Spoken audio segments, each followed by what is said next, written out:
That sounds familiar. That it does. 2 weeks later. And look who is here. Well, who is it? It looks like Chance Bartels over there. Or is it Chance from a bottle of Jeannie thing here? Is that where you were, Chance, in the Jeannie bottle? Yeah. You could say that. I went to a Halloween party and had one too many drinks, and we were supposed to roll on this show a couple weeks ago, and I blew it. So I apologize Chance to you never guys. showed up. Tom and I were sitting here. It's not like You me, can man. check the music out now. Yeah, I did.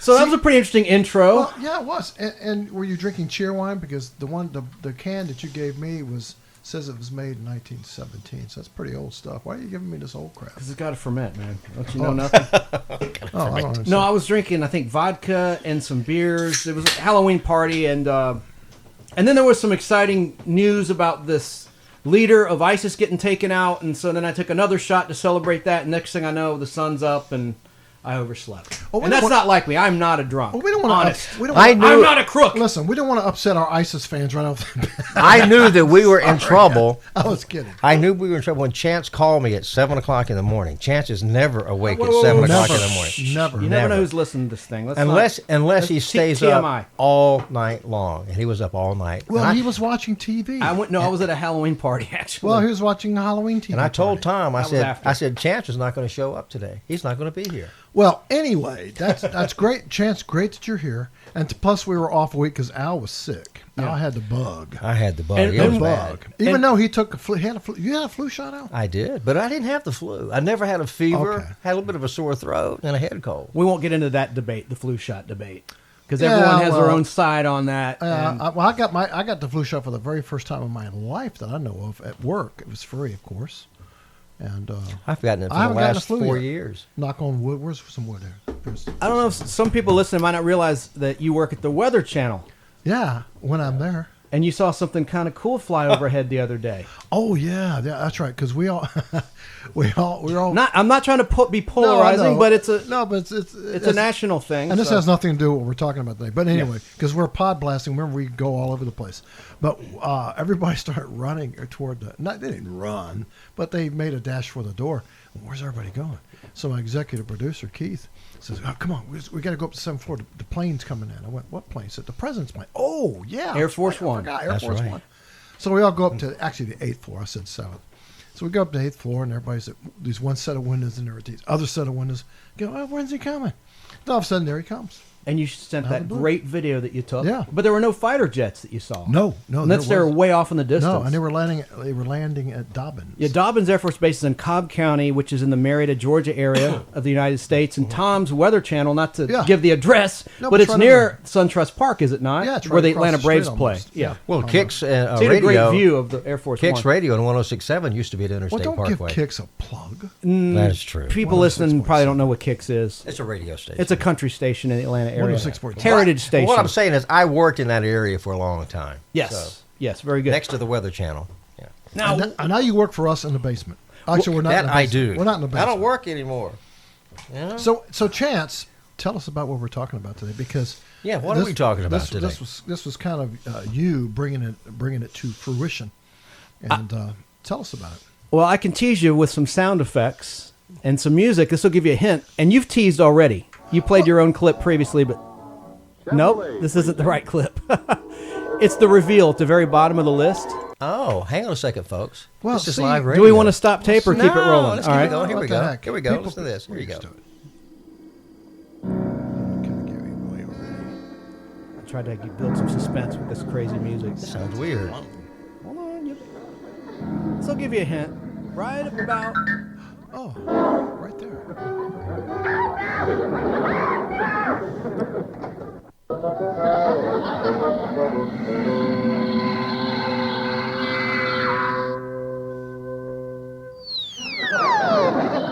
Now, what do those sound effects and music mean to you? It means magic, doesn't it? Doesn't it remind you of the 60s and maybe Yes. syndication in the 70s, 80s, 90s, and today? Very much. TV Land, Me TV, Antenna TV. More incidental music. We could play incidental music all under this thing. What is that? That was Bewitched. Oh, I see. And that's what we're talking about, the magical sitcoms of Bewitched and I Dream of Jeannie. We'll start with Bewitched. My favorite. Yeah, because it's the easier of the ones to do because we watched more of that. And there's more episodes. There's 8 seasons. Well, the Jeannie stuff was good. Don't get me wrong, but Larry Hagman and whatnot. But the Cheerwine's making me belch. How rude of me. And we're drinking Cheerwine, which is a cherry soda for those that don't know. It might be regional. Hairball, excuse me. But and we just tried the Popeyes chicken sandwich. That's right, we did. That's right, we did. And We you had know that what? Popeyes chicken sandwich. I misspoke, though. I think we're going to play that, our first bites at the end of the show today. Yeah, because we had a real experience. It wasn't a metaphysical experience or anything weird like that, but it was good. It was good. It was delightful. And thanks to Chance for who stood in line, waiting in line for over an hour, or almost an hour, waiting for this. And the weird part about it was they were waiting on all these customers at Popeyes, and they made put Chance off to the side. You got to wait over here with the people who just want the chicken sandwiches. so meanwhile they're waiting on all these other people coming in, you know, and it was crazy. I would have walked out in anger, but we were anxious to try the sandwiches, even though thanks to David Tonigan at my work, who brought me one on Friday via Keith Cromwell. It was great. Of course, I was hungry too. Well, the only difference really is that Popeyes puts mayonnaise on it. True. Where That's one of the Chick-fil-A differences. does not do True. that. And it's plumper. And it's plumper and it's thicker. juicier. Yeah. And I like them both. But we're giving away what we're going to Yeah, give yeah. away to him. Yeah. So anyway, we digress. Al, why don't you tell us a little bit about Bewitched, like when it started, and your factoid about the pilot. Al, And I'll be quiet now so you can do your thing. And Al, I'm hearing you breathe like Alfred Hitchcock. What's wrong with Good that? evening. Well, the pilot was started November 22nd, 1963. And that date is significant. And for those that don't know, Saul Sachs was the producer of the pilot, but he never produced any of the other episodes because that same month, John F. Kennedy was shot. And he had previously recorded Happy Birthday, John Kennedy with Marilyn Monroe. And it affected him so much that he backed off producing the rest of the Bewitched shows. And so, but Harry Ackerman went on to direct the shows, who was friends with Saul. And so, Let me just say you gonna step in? Rush Limbaugh here. You're telling me there's a conspiracy between Saul Sachs and the Bewitched show and the assassination of JFK. Is that true? That's true. Okay, that's what I thought. Yep. I just wanted to clarify that. that date you mentioned, November 22nd, that's, of course, the day he was assassinated, sadly. Yeah. Unfortunately. Golly, I was before my time, but that America changed. The innocence, I know I sound cliche, but from my history lessons, I understand that the country really changed after that happened, like a sense of innocence. And then Lee Harvey Oswald getting assassinated on live TV. I was in junior high school, and they made the announcement over the PA system the president had been shot. I just want to point out that I was in elementary school, so that makes Al a lot older. I'm older. I'm an old fart. But anyway, and so they made the announcement on the school PA system, and then they let school out and let us go home. Well, they didn't let us out. They let us out. I remember the teacher came back to the room crying, and we didn't know why. Then they rolled the TV in and started showing us the live coverage of it. You guys are boomers. Yes, we're boomers. I'm a baby boomer. Yes. Very much baby boomers. Are you aware? I learned this on Conan O'Brien last week. The younger generations are now insulting baby boomers by calling them boomers. Oh, you're That's a true. boomer. That's true. It's a I've new heard that. thing. Well, I don't have a problem with that. No, I know. It's like a weak insult. It's kind of like calling a white person a honky. It's just not very effective. I don't know. Yeah, I've heard that. We had a DJ that I worked with named Boomer one time. So, I mean, I don't have a problem with that. I played soccer on a team called the Boomers. The when I was a Boomers. kid. But the closest thing I had in like the school Boomers. to a national tragedy, because I'm a Generation Xer, was the explosion of the Challenger when the teacher died. Right. Oh yeah. I remember that too. You know, the very first episode of, you know what the first episode of Bewitched was titled? Tell us. I know it, but I'll let you reveal that. You don't know? I thought I you do would know. I'm letting you. I take. I, you Darren, don't take this witch, Samantha. Yep. Do you know who narrated the episode? Would it be Gary Owens or no? No, Jose Ferrar, an actor. Right. Yeah, he narrated the very first episode. We're gonna have a fun Podblast. These are fun shows. We got Yeah. clips. You know, We're in a happy place. I didn't mean to bring it down. We're talking about JFK and all that, but it is significant. And when did Bewitched debut on ABC TV, Al? You're asking me a question I'll have to look up. I have it here. I'm still I thought laughing you about had your it right breathing. there in your I'm notes. sorry. All right, I'll just September 17th, 1964, ABC premiered What's on wrong with ABC. you over there? What are you doing? Just imitating you breathing on your. You can't hear me breathing. Can you Yes, I hear me can. breathing? Yes, I can. And every time I hear it, I laugh because I want to say, like do some Darth Vader action here. I'm sorry, Chant. You're trying to be serious about something, and No, in a minute, I just want to play what's the song? original opening to Bewitched because the original sponsor was it Quaker? Chevrolet. Oh, see, I thought What it was night Quaker. did it They- air? now, Quaker, Quaker we'll came get to later? that. Okay. They came later. What That's right, night that did was it air color. on ABC? Tell us. Thursday night at 9 on ABC. And what was its competition on CBS? My Three Sons. Oh, very good. You did your homework, Al. Yeah. I like Ladies My and Three gentlemen, Sons, too. Ladies and gentlemen, I just want to say I am impressed with Mr. Hardy for the first time since we've started this. He did his homework. I like Well, I like that. Bewitched. I'm not a big fan of Jeannie, so I'll shut up while you talk about that. Well, so Chance pulled a bunch of cool clips. And So- you did too. Well, I did too, but Chance pulled them a couple of weeks ago, and they brought them in. So Al, you want to let's start thinking about some of those clips. The So- Chevrolet opening, I think, would be a good place to start. Okay, well, let's start with the Chevrolet. I started to play that a while ago, but that was the wrong one. Right? Well, now it's the right one. This is the original opening with the Chevrolet sponsor tag All to right, Bewitched. let's give it a listen. There's that familiar bow tie song. Chevrolet presents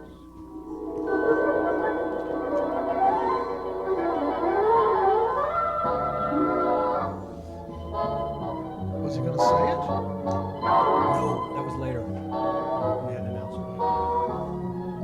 Dick Sargent replaced Dick York. We'll talk about it later.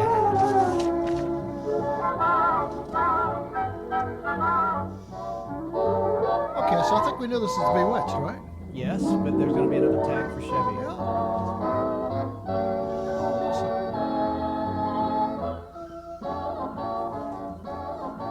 Now is the time to get a #1 buy.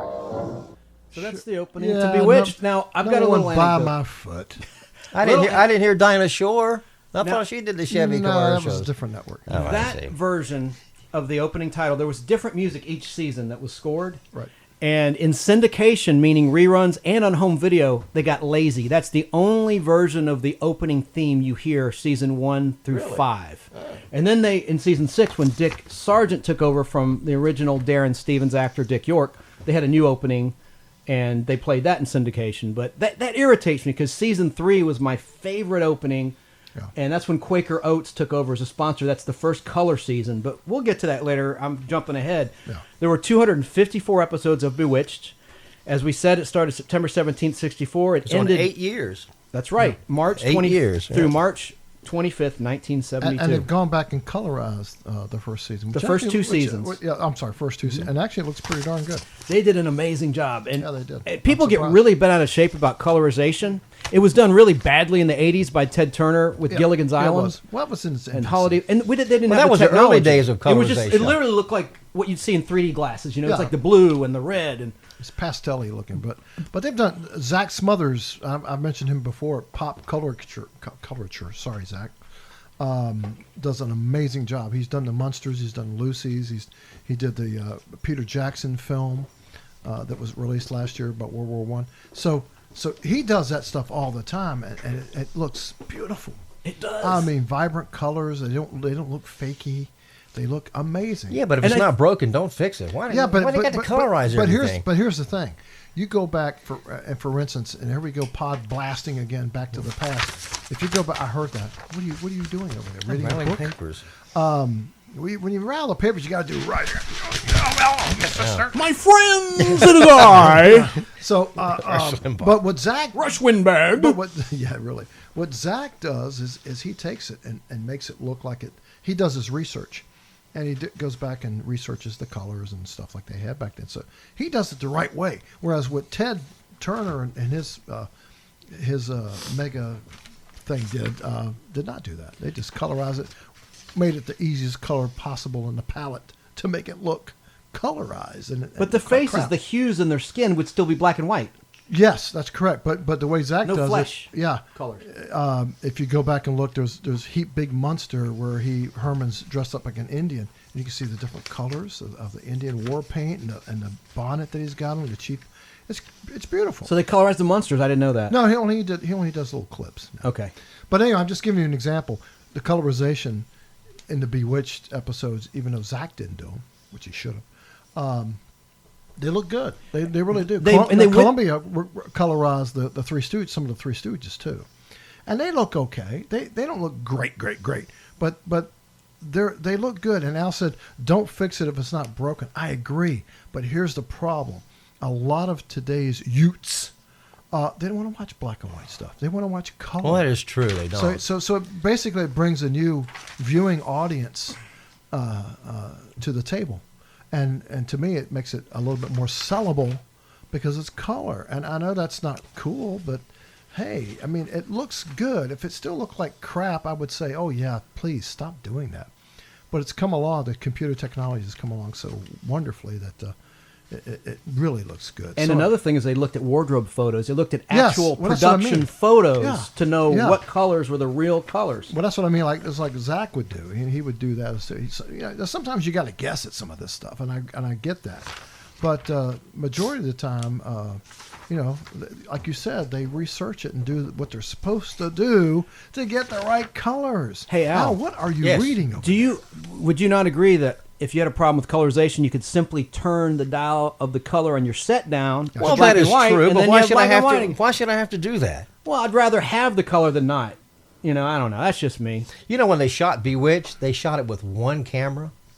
The whole show was done with just one camera. Well, it's because they couldn't afford more than one camera. Well, the shows then were shot on film, and so they had one 35 millimeter camera. Well, they shot it film style, is what they say. Just like Star Trek Next Generation, that was done with one camera. And obviously, there's no live audience. It's all laugh track, canned garbage, Yeah. canned laughter. But you know what? If you go back and look at all those shows, whether it's Bewitched, Dreamer Jeannie, any of those shows, without the laugh track, it's horrible. Because here's the problem. You're so used to listening to that and hearing that laugh track. When it's gone, buddy, you can tell. I mean, it's a different show. How have you heard it without the laugh track? Has someone done that yes, and gone back and remixed it? Somewhere on YouTube, somewhere. I'm sorry, I don't recall when, because I knew we were going to talk about this. That's cool. But somebody has done that, and it's literally... I think Tom's making that up. No, I'm not. No, I I'm think not. he's making it No, up. I'm I not. don't believe it. No, well, that's okay. Show me on YouTube. Don't mess with me, I will. But without the laugh track, it's a different show, for crying out loud. Even, okay, again, I'll use an example of Tyler Perry. Again, I'm sorry to bring him up, but when he does his sitcoms, the talent wears earpieces in their ears, and he's playing a laugh track. So they will take time and react to the laugh track, so they don't walk all over the laugh track. Hence, you always hear film before a live studio audience. So same thing. Like the Norman Lear shows. Yeah. They make a point, Yeah, or Three's Company. right. And so if you watch for the a Happy while. Days and all those shows that were filmed before the live studio audience, you'll notice that there's a pause. When there's a big laugh, they don't keep talking. They pause. You're so And right. they The pause first in two the moment. seasons of Happy Days, which had the Bill Haley Yeah. and the Comets theme, Yes. was not in front of a live audience. That Right. wasn't until season 3. Correct. So And they went to videotape from Yeah. film yeah. to videotape. So it's what I'm saying. It's funny how whether it's black and white, whether it's a laugh track or not, without the laugh track, it would be a different show. It would be a different thing. Al, what you got, man? What you got to add about Bewitched? Well, on Bewitched, who was your who was your favorite character actor on Bewitched? You know who mine was? I do know. I'll tell you. I told you earlier today. But I can harken back to Podblast 2 game shows where you talked about how you really appreciate the talent of... Well, I don't know if that's right or not. Marion Lorne. Right. Listen. She played Aunt Clara. Now listen to this. you threw me a curveball. I yeah. thought you were going to mention someone else. She's great. No, Marion Clara. She's great. Very good. Well, listen to this. Listen What? to this now.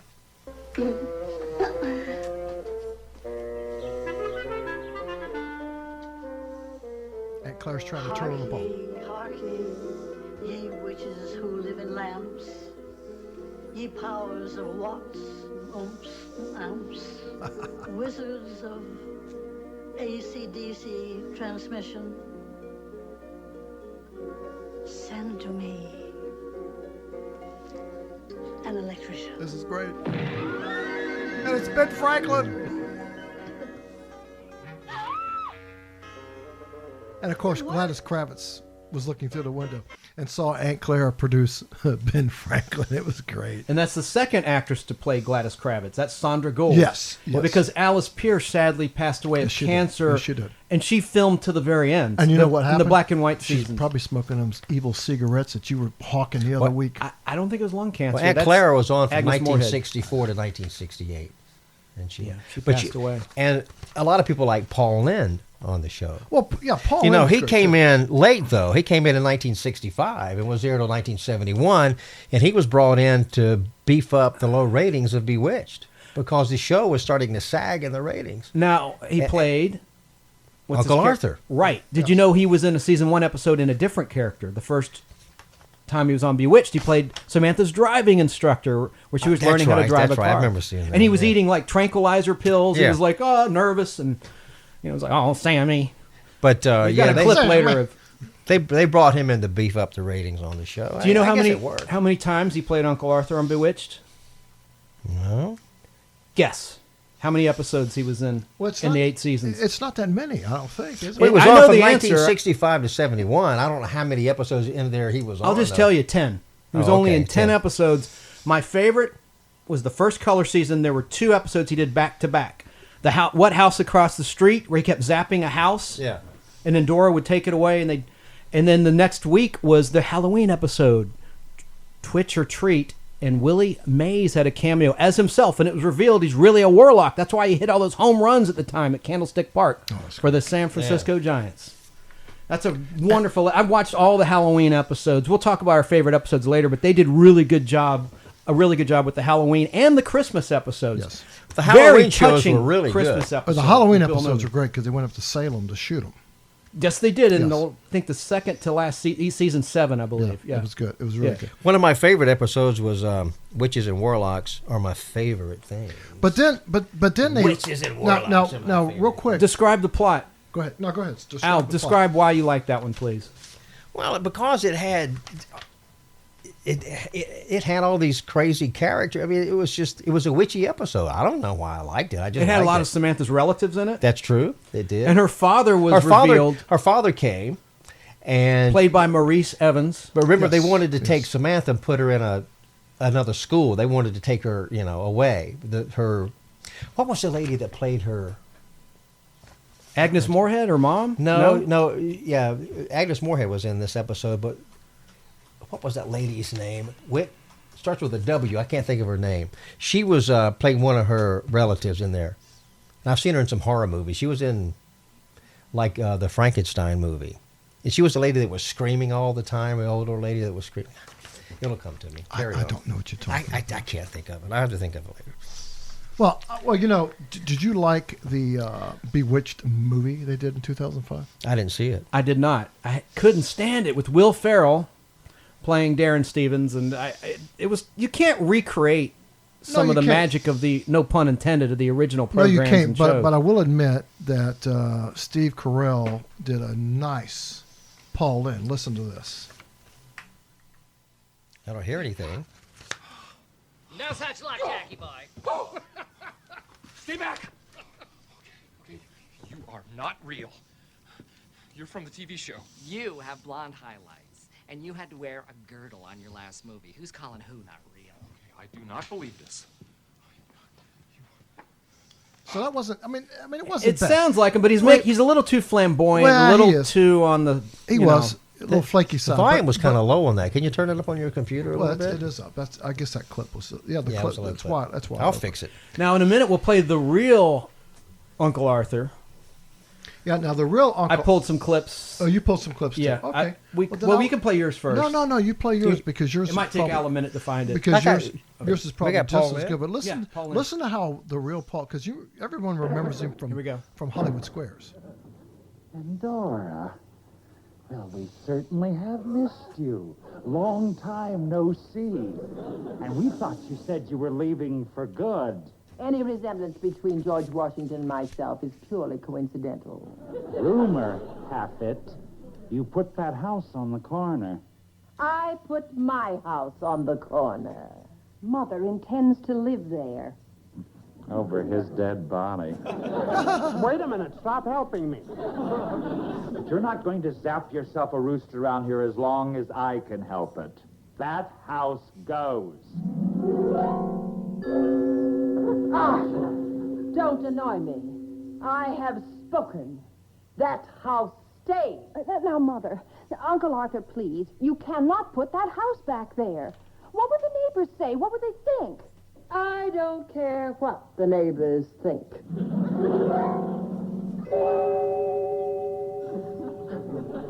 Don't worry, Sammy.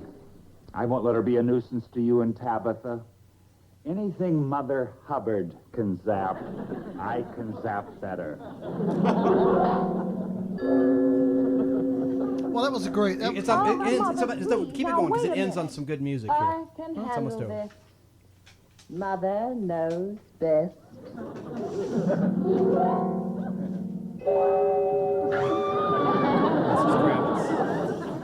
So, little boy blue, if it's hostilities you want, it's hostilities you'll get.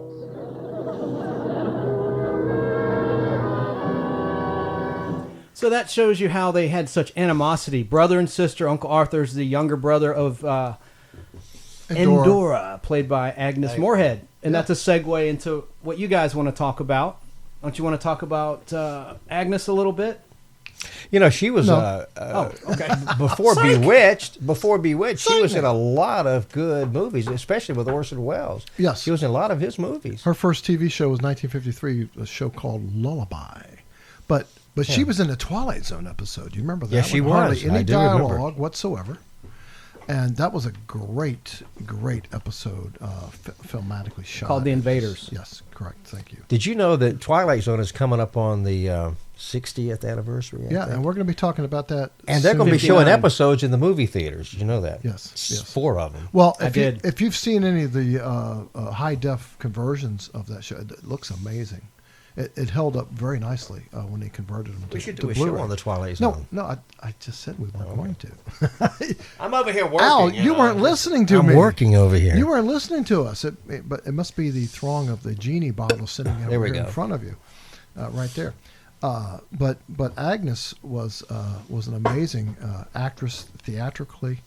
And she was in a ton of movies way before Bewitched. I mean, just like Yvonne DiCarlo is in a ton of a lot movies. of RKO movies. Yeah. before the Munsters ever came along. And sadly, a lot of people from our generation remember her from the Munsters, or remember Agnes Moorehead from Bewitched, and don't remember any of her filmatic stuff because she was in so many great movies. A great character actress she was. She played with Elizabeth Taylor in not a little bit, but Betty Davis in a lot of movies. Yes, she did. She was a lesbian too. Just some she was. personal. She died unfortunately in April 30th, 1974, of lung cancer, shortly after Bewitched was canceled. Yeah, after she listened to your show on smoking.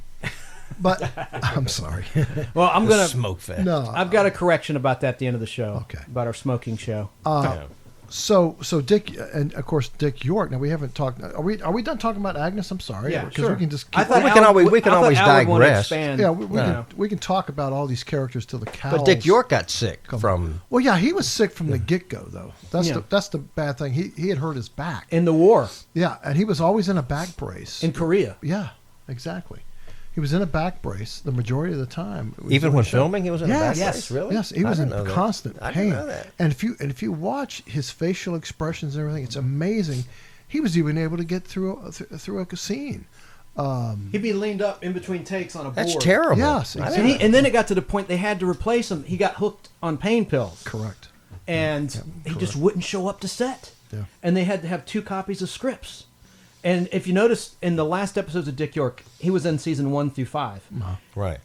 He would be away on business. He just would be written out of the story completely. Yeah. And they didn't want to let him go. And that just reminds me of the great chemistry that Elizabeth Montgomery and Dick York had. Did he do a public service announcement about his illness? Well, he seemed like he did well, something. he did Emphysema too. He suffered from that as well from smoking. I've got that interview. We'll play that in a little bit where he was on Entertainment Tonight. And Mary Hart had talked to him, and he talks about his emphysema and his how he's helping the homeless people, etc. This is shortly before he died, but living in a very small, modest house. It was kind of sad, but he was very happy. And we'll play that clip in just a few minutes. He was awfully young when he passed away, wasn't he? Well, I don't know if he was young, but he definitely died way before. He wasn't his time. old like us. Right, correct. Well, let's go ahead and play that clip. Stop. Of your clip or your clip? I have one of Darren the Darren rant on the list. Do you see that? Right. Well, I'm talking about the clip where he was on Entertainment Tonight. In his final year. Oh, we got to get that. I didn't have. You want to hear the Darren rant? You want to hear that? Let's hear the Darren rant while he finds the interview. Please. How much longer is he going to stay here? I don't mind his walking the baby so much. It's what he does to entertain her. Pushing her stroller on a red carpet in front of Gladys Kravitz yet. Dancing on the ceiling. Turning himself into a 20-foot balloon. Darren, I know you have every right to complain. I'm not complaining. I'm not... Yes, I am. He's been here, what, 3 days? Talk about influencing the baby. And what he does to me, that I'm not too crazy about either. Complain, darling. Don't rave. I just don't happen to think that a hot foot made with real lightning is funny. I don't know why. Maybe I'm sick. I am sick. Sick of him. The more I see of Uncle Arthur, the lovelier your mother becomes. If I had to choose between the two, I'd take Endora any day. The man has come to his senses at last. He finally appreciates the real me. Mother, you're back. Naturally. You didn't think I'd stay away and let that ridiculous excuse for a warlock exert his outrageous influence on my grandchild, did you? And I want to thank you for your compliment, Darwin. Darren. That's right. Darwin. Did she call all of them Darwin? No, there's a clip out there. Back when Nick at Night was running Bewitched, their promo department did a really funny promo where they edited together a lot of the misspeaking of the name Darren. It was pretty good. I wanted to find that clip too, but I screwed up. I didn't do that in my little prep for today's Podblast. Well, here's the funny thing. When we were originally going to do this show, before Halloween, until I got drunk. Yeah. It didn't show up. I had the clip, but the clip has now mysteriously disappeared off of my sources. Is disappeared. But you didn't save it? No, you couldn't save it. But it was the kind of clip. You can save audio on your desktop. It was the kind of clip where it wasn't the best clip in the world, but it was a great clip. It showed him, before he passed, and he still sounded the same. He was still in great form, but he was wearing oxygen in his nose. 24/7 because of the emphysema. Well, I like Dick York better than Dick Sargent, though. Yeah, he passed away back in 1992. Dick York did. Let's see, February 20th. That's my sister's birthday. 1992. Now I do have a clip of Chris York. Who is that? Must be his son or something. Has nothing to do with Dick York. I just got a clip of Chris York. I'm kidding. No, I'm kidding. Chris York is... I'm sorry. That was good. Has nothing to do with Dick York. Al, continue. I have a clip of Sergeant York, Gary Cooper. No, we don't need that one either. No. This is Chris York being interviewed, and of course he is Dick York's son. Here we go. We'll play it. Well, behind the scenes of Bewitched. Were you there on the set? No, Dad. He always made it that he was going to work. His first priority was to his family, and he went to work so he could support his family and play with us. But as he did play with us, anytime that anything happened to him on the show, let's say big ears. Actually, let me tell you a story about him. He would wear he would wear at home. He would wear whatever costume or whatever happened to him, he would wear at home. So, you know what my dad looked like, right? He already had big ears, right? So he came home with the big ears on. My brother and I were sitting watching TV, probably not Bewitched, but we were watching something, and he came in and he had the big ears on. So we looked up, he said, "Hey boys, I'm home." Turned around and said, "Dad, your ears are huge. And he said, funny. in a straight face, yeah, I know. And we said, no, your ears are really big. And he said, yeah, I know I have big ears. And he's our father, remember? So we're little kids. And so he's getting a little irritated at us. We say, your ears are gigantic. He said, I told you boys, it's not nice to make fun of people's ears. I know I have big ears, and I don't think it's funny. I said, no, Dad, really, there's something wrong. Honestly, your ears are gigantic. So we grabbed him and took him into the downstairs bathroom and said, that's where the mirror was, take a look. And he looked in there and he screamed bloody murder. He put his hands, oh my gosh, I don't know what they were serving at the cafeteria today, but something happened. And we said, go to the doctor, go to the doctor, go to the doctor. He said, nah, I'll be fine, I've had worse. We said, are you kidding me? He said, yeah, that's all right. So he kissed us goodnight with his ears on. We went to bed, saw him in the morning because we wanted to check on him. His ears were fine. I said, Dad, you're okay. He says, I don't even know what you guys are talking about, and left for work. Well, that's a great little story. But and by the way, I reached out to Chris, and he didn't respond. So so much. Well, anyway, we got him on the show anyway. Yeah, we did. Thanks to YouTube. But it's a great little story, even though Chris. I would have never thought about his big ears, but now that you point them out, they were big. Well, yeah, they were. Do you remember the episode he's referencing though, where Endora zapped I do him? not. I like the one where she zapped a cloud, so it's constantly raining over his head everywhere he went. That was pretty funny. Hilarious. That was hilarious. A lot of good episodes. Now, Al, tell us why you like Dick York the best. What made him special as Darren Stevens? Well, he was the versus first Dick one, Sargent? and I just liked his demeanor. I just liked the way he did the character over Dick Sargent. It's almost like Dick Sargent when he came in. He just sort of filled in the shoes and went through the motion. He kind of sleptwalked through it. Yeah. And I thought Dick York really put his all into it. And they had great chemistry, Dick York and Liz Montgomery. Now, here's the thing, as you know, Dick Sargent is a gay man, and that's fine. I don't think that's anything to do with the chemistry, because if you look at Brady Bunch, they had excellent chemistry. Florence Henderson, here we go, Podblast on another topic. Florence Henderson and Robert Reed. Robert Reed. I mean, I really thought they were a married couple, as a kid and teenager watching the Brady Bunch. So that has nothing to do with it. I think the chemistry was great between Dick York and Liz Montgomery. It was. And you mentioned the Twilight Zone episode, The Invaders, Agnes Moorehead was in. How about 2 with Charles Bronson and Liz Montgomery from season 3 of Twilight Zone? Again, hardly any dialogue of Liz. She played a Russian. Right. And then Charles Bronson was an American soldier after ostensibly World War III. And they have to get along, but they're still at war, and the war is not in. Anyway, if you ever see that Twilight Zone episode called 2, TWO, it's really good. And Liz Montgomery has a different look. She has her dark hair. Yeah. It's not dyed blonde. More like Serena. Yeah, and speaking of Serena, Liz Montgomery played her cousin Serena. Yeah. And the first episode that introduced Serena was the one where Tabitha was born, and that was from season 2 in black and white. And there was a special credit for Serena. There was actually a credit in the end credits. Serena played by Pandora Spox. Get it? Pandora Spox? Pandora's box. Yeah. A play on words. But Spock's like Mr. Spock on Star Trek, plural. Yeah. Hey, Al. Yes. Didn't you have a clip of the season 2 end credits of Bewitched you had found? I'd love to hear that. That's one of my favorite versions of the theme. Do you mind if we listen to that? Do you want to hear that? Yes.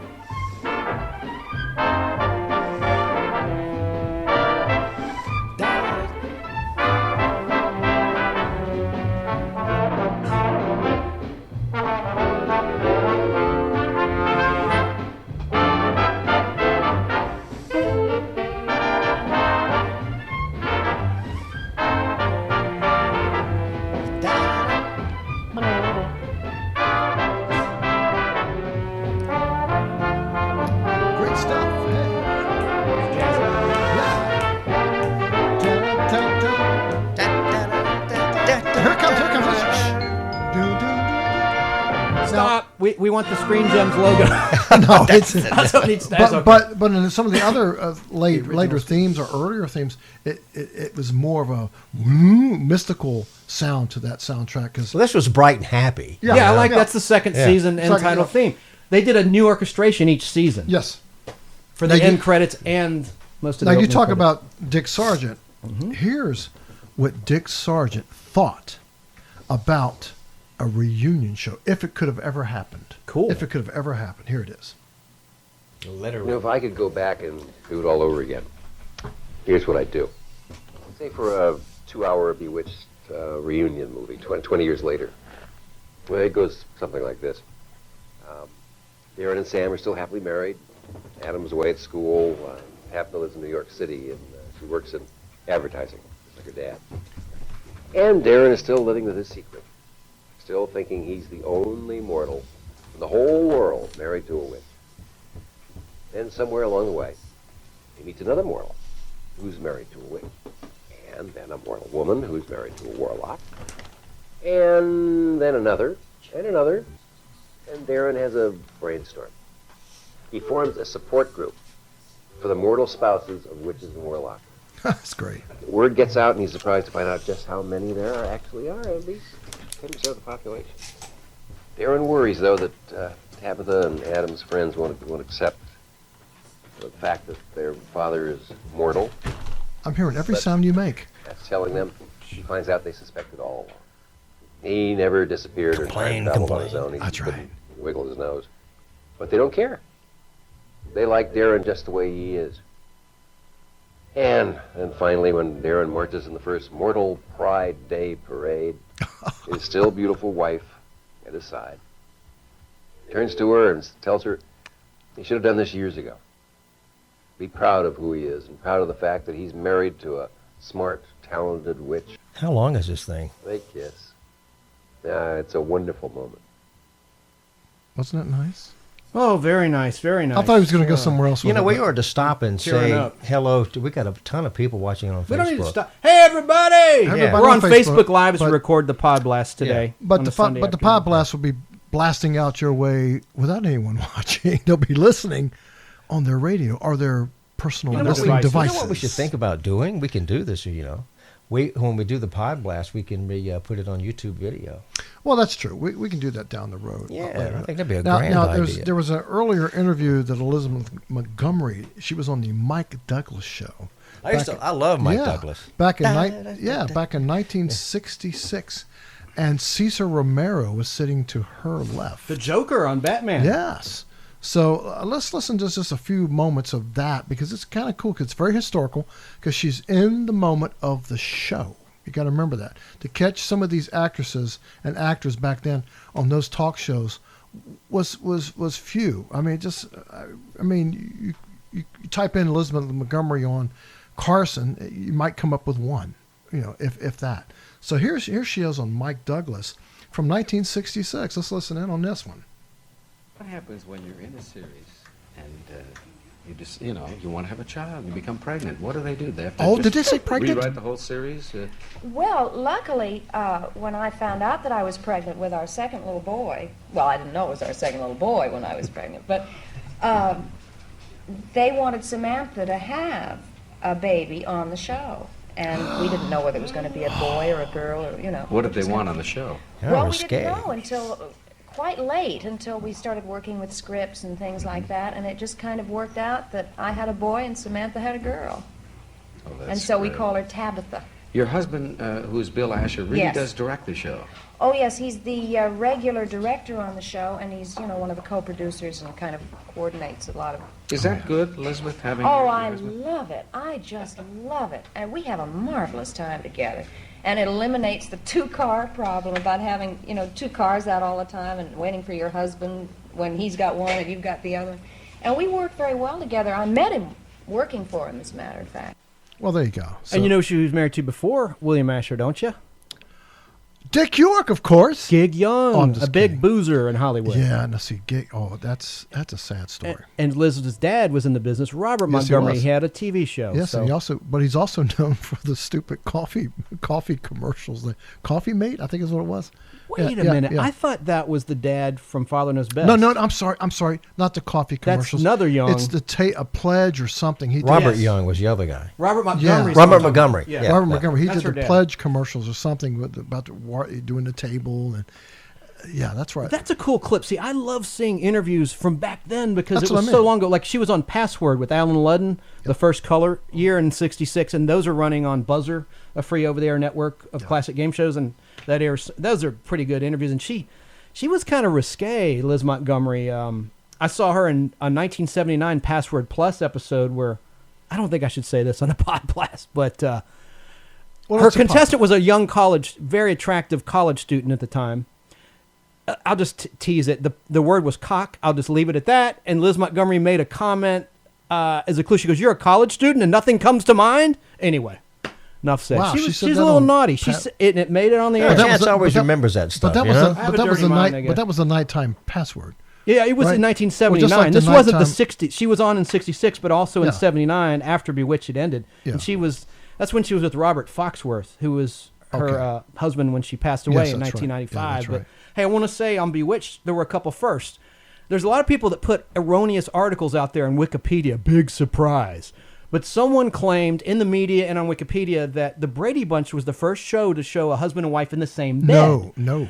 Bewitched showed that from the get-go. Samantha Stevens and Darren Stevens slept in the same bed long before the Brady Bunch. Well, they even showed. I mean, even I Love Lucy showed them in the same bedroom, and the beds. But they had separate They beds. couldn't be Yeah, they on did. the bed. Yeah, that's true. Yeah. They always had to have one leg on the floor. That was the old That's adage. it. That's it. That's what you're right. You're absolutely right. You know, and that goes back to the old Clark Gable movie. Clark Gable. It happened one night, and if you go back and look at that movie, I think there's one scene where they're kind of together. He falls on the bed or something, but he always kept his leg on the floor. Isn't that silly? But How the that's how censors were? silly they were back then. You know, it's crazy. And you couldn't say the word pregnant. That's why when you played that clip, you're like, they said pregnant on the talk show. Yeah. That was a big deal back then. But Dick York was in, even before Bewitched, he was a character actor, a great character actor. He appeared in so many Westerns, and he was in that movie with Gregory Peck. I think it was To Kill a Mockingbird. He was in, he played a part in that movie as well. But he did a lot of film stuff back then. Way before Bewitched. In Twilight Zone, 2 episodes, Yeah, The of Purple course. Testament, season 1 and Yes. season 2, Penny for Your Thoughts, where you could Yes. hear, where he bought a newspaper and the coin landed on its side. Oh, yeah. And while it was on its side, it allowed him to hear what other people were thinking. Oh, sure. Great story and great acting. He was a great actor. He resembled a chicken, I think, a little bit. You say he resembled a chicken? Yeah, I mean, he was in Inherit the Wind. They came to Cordura. I hope I pronounced that right. The last Blitzkrieg, Cowboy, 1958, Operation Madball. I mean, the list goes on and on. And these were good parts. Some of these parts were good parts, and that's obviously how he got his acting chops back then. But he's best known for Of playing course. the original Darren. Well, of course, just like Agnes Moorehead's known for Endora. You know, she's not known for the Twilight Zone episodes or anything, although from our generation she is. Hey, Al. You rang? I rang. I have a question for you. Yes. How many actors played Darren on Bewitched? Just give me a number. Oh, I know. I know of 2, but I'm going to say 3. You would be right. Ding, Yes. ding, ding, ding, ding. Because I remember there's a season 2 episode, which is a black and white episode, in which Darren is asleep at his draft table, and Samantha's musing with Endora and says, "What do we look like as a little boy?" Yeah. And so she zaps Darren Stevens into a little boy, and the little boy actor was Bill Mooney, who was already playing Will Robinson on the first season of Lost Isn't in that Space great? at the time that was shot. That's fantastic. And I think we have a clip. You don't have to get it right now, but it's you got of Bill Mooney playing I would like to hear that Darren because Stevens. I believe it or and not. that's the second episode he did while he's looking for the clip. There was a great Christmas episode Bill Mooney Mummy, did. let me It was see the here. first Christmas episode, A Vision of Sugar Plums, is the Right. title. Look it up on YouTube or wherever you can find it on Antenna TV. It's very touching. Bill Mooney plays an orphan, and ostensibly this orphanage is allowing kids to be You want to hear it? let's play this Bill Mooney Let's clip listen to as this. Darren This is great. Stevens. This is great. And turn it up, please. I was just thinking how sweet he looks. Like a little boy. Bet he was cute. What makes you think that? Well, look at what he grew up to look like. Oh, that's the argument I was going to use. Yeah, with big ears. Have you seen any photos of Darren when he was a little boy? Wonder what he was really like. That's easy to find out. You dare. Darren wouldn't like that. Don't be silly. He needn't ever know. Mother? Oh, Samantha, you better start praying for a girl. I think he's adorable. Okay. Oh. He talks, right? What time is it? Why don't you look at your Mickey Mouse watch? 7:30. That late? Funny, my voice sounds strange. Must have slept on my ear. Well, I've got to get moving. There's a lot of work to do before I meet with the client this afternoon. Darren, I have something to tell you. He's working his Down, way to a mirror ambitious to little shave. rascal, isn't he? He's about to get the I'd shock say of his he'd life. grow up to be president if I didn't know better. So see his big ears. Take that spell off. Oh, it'll take me a moment to think of it.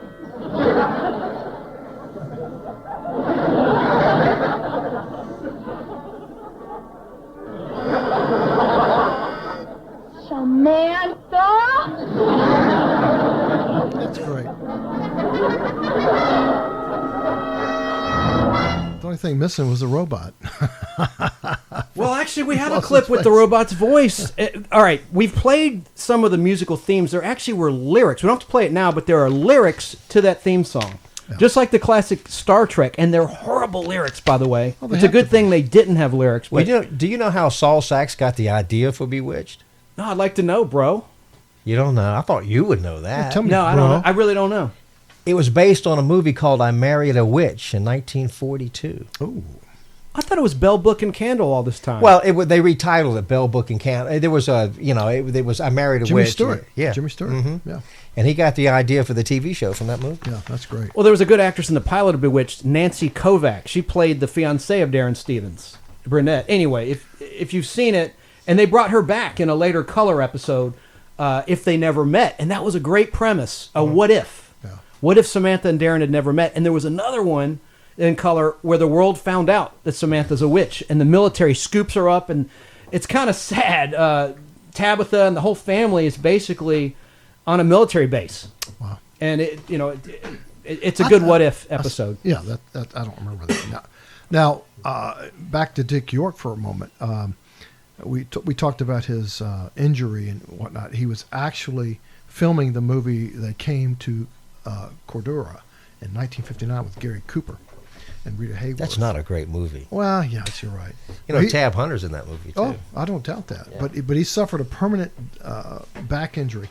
And in Dick York's own words, verbatim off of Wikipedia, he pretty much says, I was on the bottom stroke of this sort of teeter-totter mechanism that made the hand car run.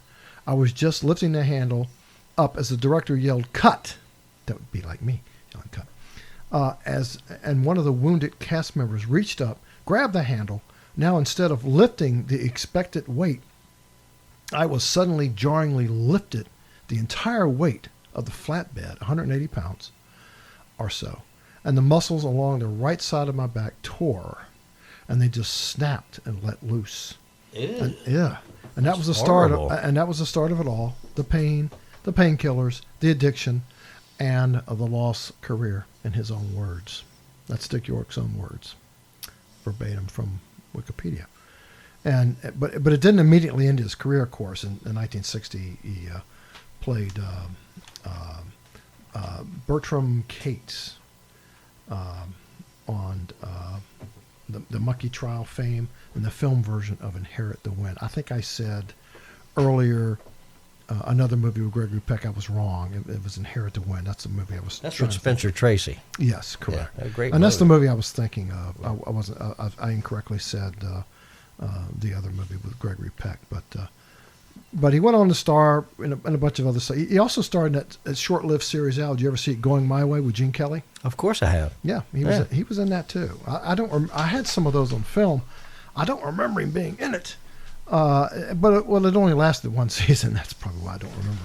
But I don't remember him being in the what? You got something? No, not right now. Okay. I just thought I'd do that.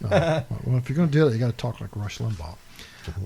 So anyway, he did a lot of stuff. You know, Hitchcock Presents, The Untouchables, Rawhide, Wagon Train, Father Knows Best, and of course The Twilight Zone and Route 66. So he did a lot of stuff. This man did, and this stupid old back injury, you know, and derailed him. They talk about that in this book from 1992 that I highly recommend called The Bewitched Book, and it's written by Herbie. I hope I'm pronouncing his name right. Herbie J. Pilato, Pilato. How do you think that's pronounced? Pilato. And you probably have to find that on eBay too, because it's probably out of I bought this. Yeah, I bought It's this probably from out of Walden print. Books back in '92 when I was very young. Will you hold that up to the camera for our Facebook Live, or just the cover? Carefully, thank you. I'm trying to keep that in mint condition. But that's a great book. You going to leave that with me? Yeah, you can borrow it. Hold that up to the camera for a sec. Yeah, that is a great book. If you're into the show, I learned a lot from it about the guest stars and a lot of the anecdotes that I'm talking about today. But you know what was cool about Bewitched, Al? What's that? You may not like this, but I do. There was alcohol in almost, if not every single episode. Right up your alley. Larry Tate, Larry Tate was the character of Darren Stevens' boss. Right. And he was always boozing it up. Every freaking episode, they're having drinks with clients or with neighbors or relatives. And we talked about Maurice Evans, who played Samantha's dad. Yes. You know what he's famous for playing in terms of an animal? Tell us. Animal Man? Tell us. Tell us. I'm dying to know. I'll give you a hint. Think Rod Serling, big screen, 1968, Fox movie. Oh. All right. Planet of the Apes. He played the orangutan. He did. I forgot that. The nemesis of Charlton Heston's character, who was trying to deny the truth that there was once a great civilization known as man. The voice before the nuclear holocaust. Yeah, so true. Isn't that a cool book, Al? Keep thumbing through that. Some great pictures in here. I like books with pictures. In a minute, I'd want to play the... I know we've played a lot of music, but Al, bear with me. This is the Quaker Oats opening. This is my favorite opening credits music of the entire series, and it's what you don't hear anymore in syndication, because like I said previously, they only play the season 1 version. But here, I'll take that. Take the book back. Do you see on the list of clips says Quaker? Let me take a look. I appreciate it, Al. Also, while you're looking for that clip, Dick York managed to quit drugs cold turkey. Oh, good. I didn't know that. Yeah, which led to 6 months of a lot of withdrawal and recovery. So he, you know, he had a tough time. He really did with the painkillers and stuff. And he eventually lost. He originally the battle? Excuse me. I misspoke.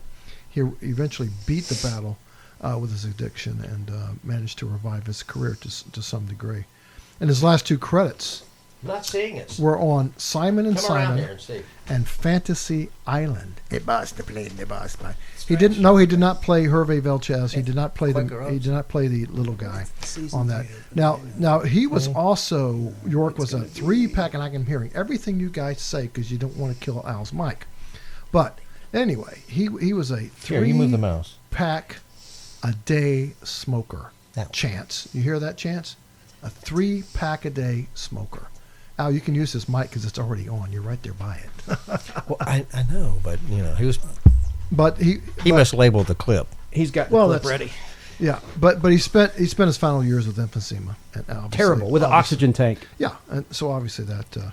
Now wait a minute. You click opening. Is that the one you want? But yes. you know, despite his suffering, he first also, color season. All right. He also said, "I'm blessed. I have no complaints. I have been surrounded by people in radio, on stage, and in motion pictures and television who love me.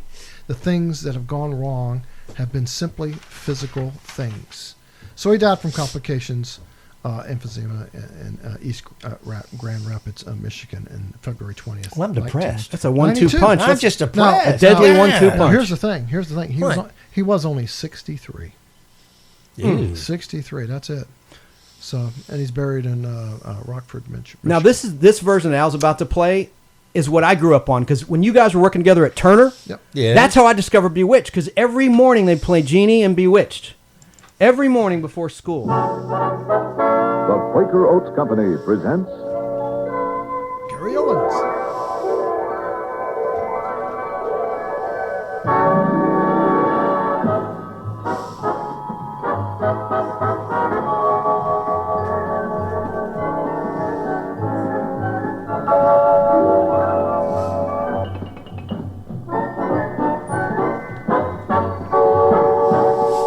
like how they added the little cheesy sound effects.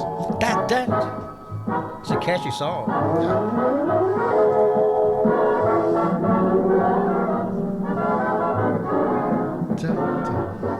Brought to you by Aunt Jemima, the first lady of pancakes. And now, syrup. Oh, syrup. And Phillips, Milk of Magnesia. Thank you for playing that. That was my favorite opening. First color season. Well, let's play a commercial. You want to with the sound effects. A commercial. Well, 1967 Quaker Oats commercial. One of the cast would always do commercials. I mean, yes, with Liz. I see Liz. Yeah, I had an Andy Griffith show. I don't see anything. I can get up and go there and look at it. Come on. We'll play it. Can I say what I was going to say? Go ahead. You're interrupting. How rude. Go ahead. I had a Andy Griffith show where had a post commercial in it with Don Knotts and Andy Griffith. It was great. It was great when they were able to get the cast to do the commercials. But this is Elizabeth Montgomery and Dick York right here. Good morning, sweetheart. Hi. Can I fix you some eggs? Oh, kill my ears. Oatmeal. Okay. Samantha, I thought I told you no witchcraft. I didn't. Don't cover up. It takes time to make oatmeal. There's not even a pot around. There's no trick to it. Really.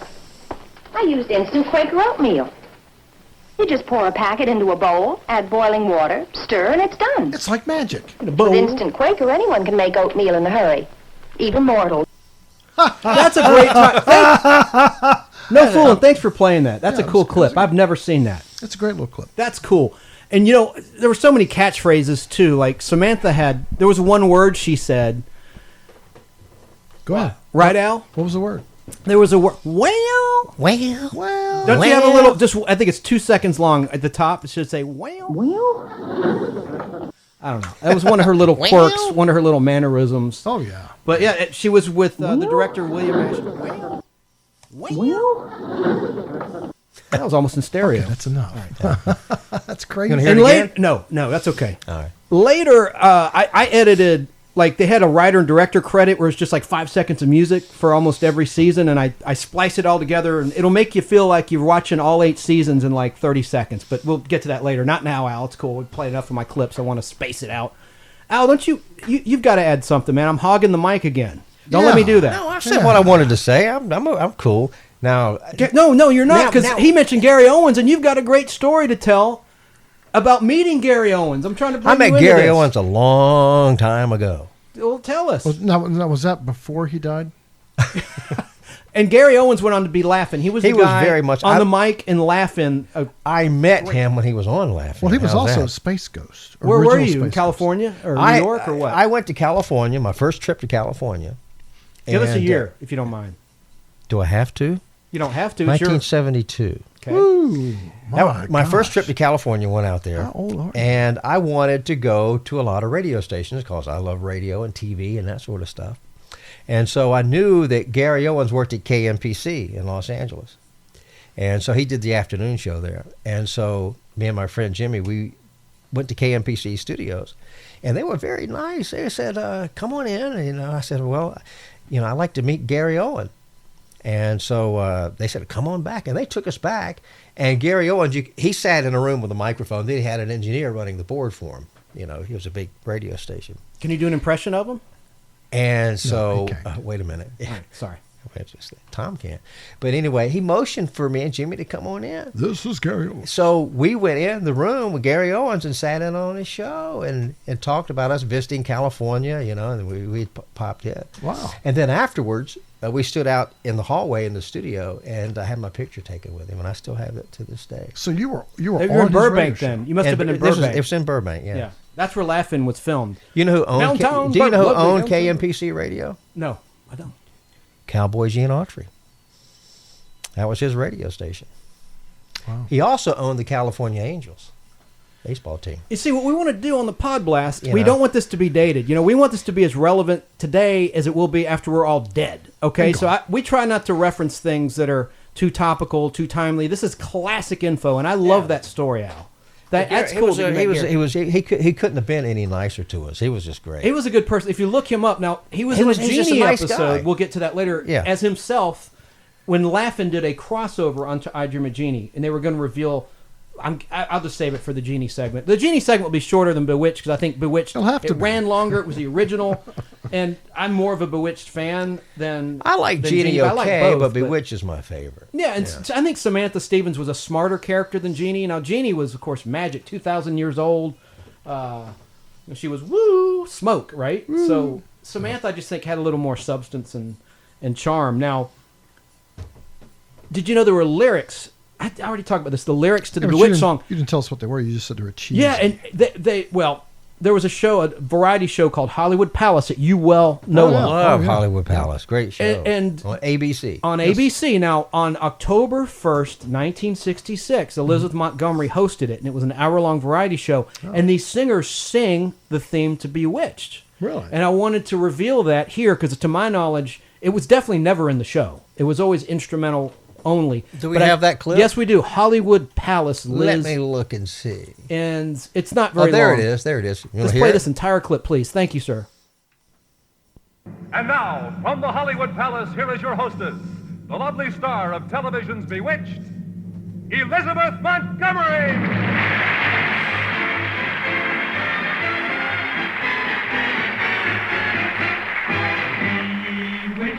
Bewitched, you've got me in your spell. Bewitched, bewitched, you know your craft so well. Before I knew what you were doing, I looked in your eyes. That brand of blue that you've been brewing took me by surprise.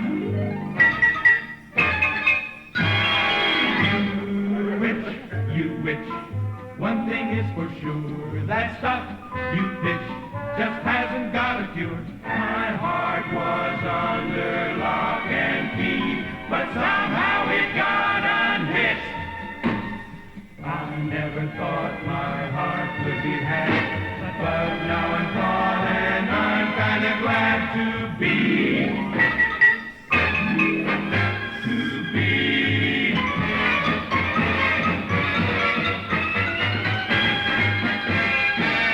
She'll speak here. Let her talk. This is real brief. Listen to what Liz says here.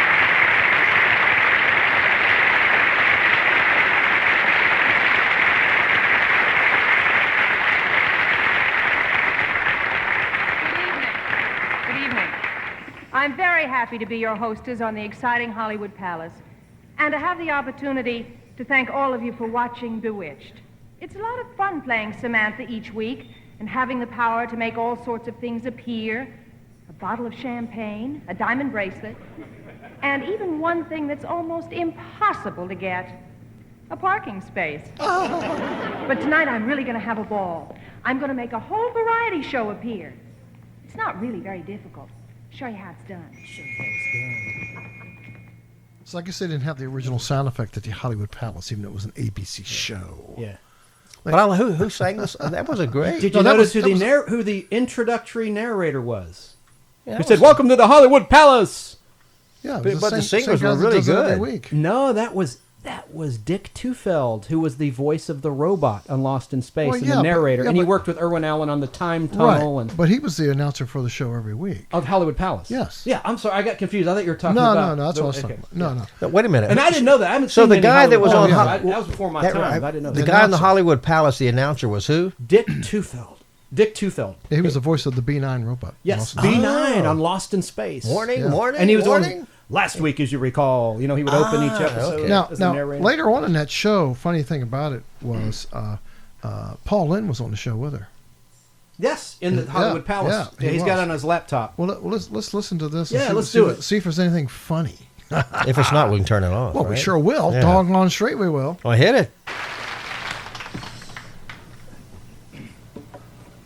He's standing at a podium with a book open. A very visual clip. Waiting for his companies to come along, which is Elizabeth Montgomery. Here she comes.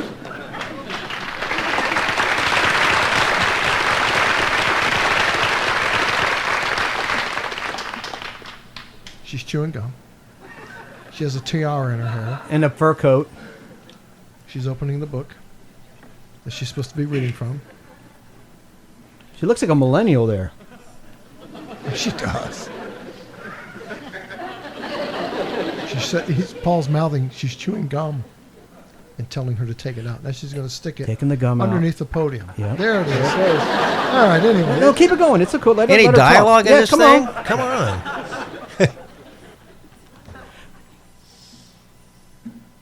This clip's on YouTube. It's called Elizabeth Montgomery Host Hollywood Palace Clip Scene 3. 1, Act 2, Macbeth, by William Shakespeare.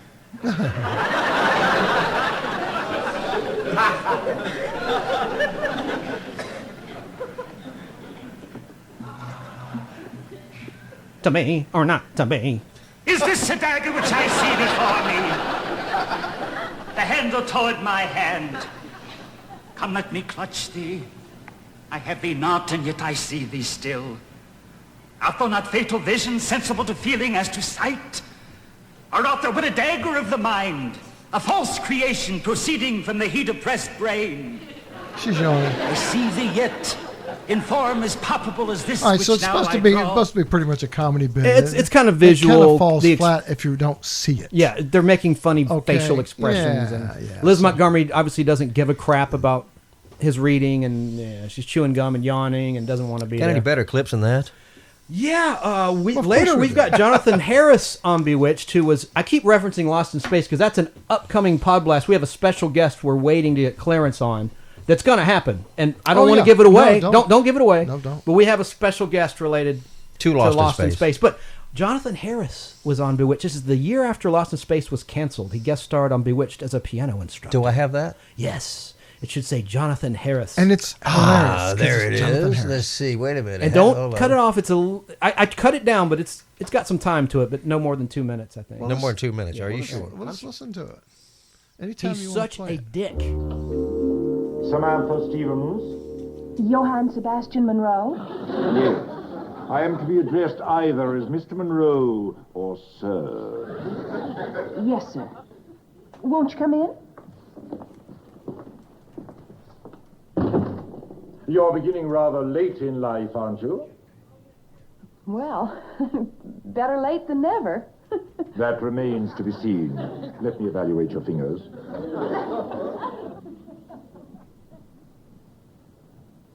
How are they? Adequate. No more, no less. Where is the instrument? In the living room. Isn't this riveting? It gets better. I hope so. For what we are about to do to you, I apologize. To the piano. They said it was in perfect tune. Is it? Approximately. At this stage of the game, it doesn't make much difference. Please be seated. I demand strict attention and total obedience. Yes, sir. Now then, these are the black keys, and these are the white keys.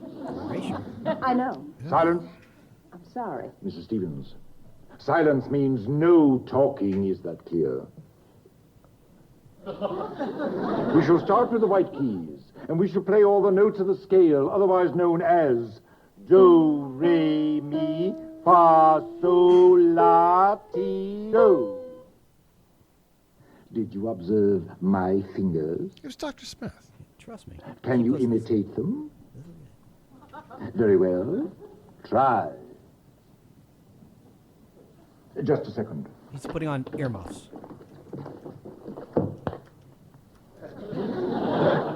This is no insult to your ability, but in my profession, eardrums have a tendency to become brittle, and my doctor advises me to protect them. Now, inspire me. Inspire me. Good. I hope that was it. Oh. He's such a prick. Family show, Al.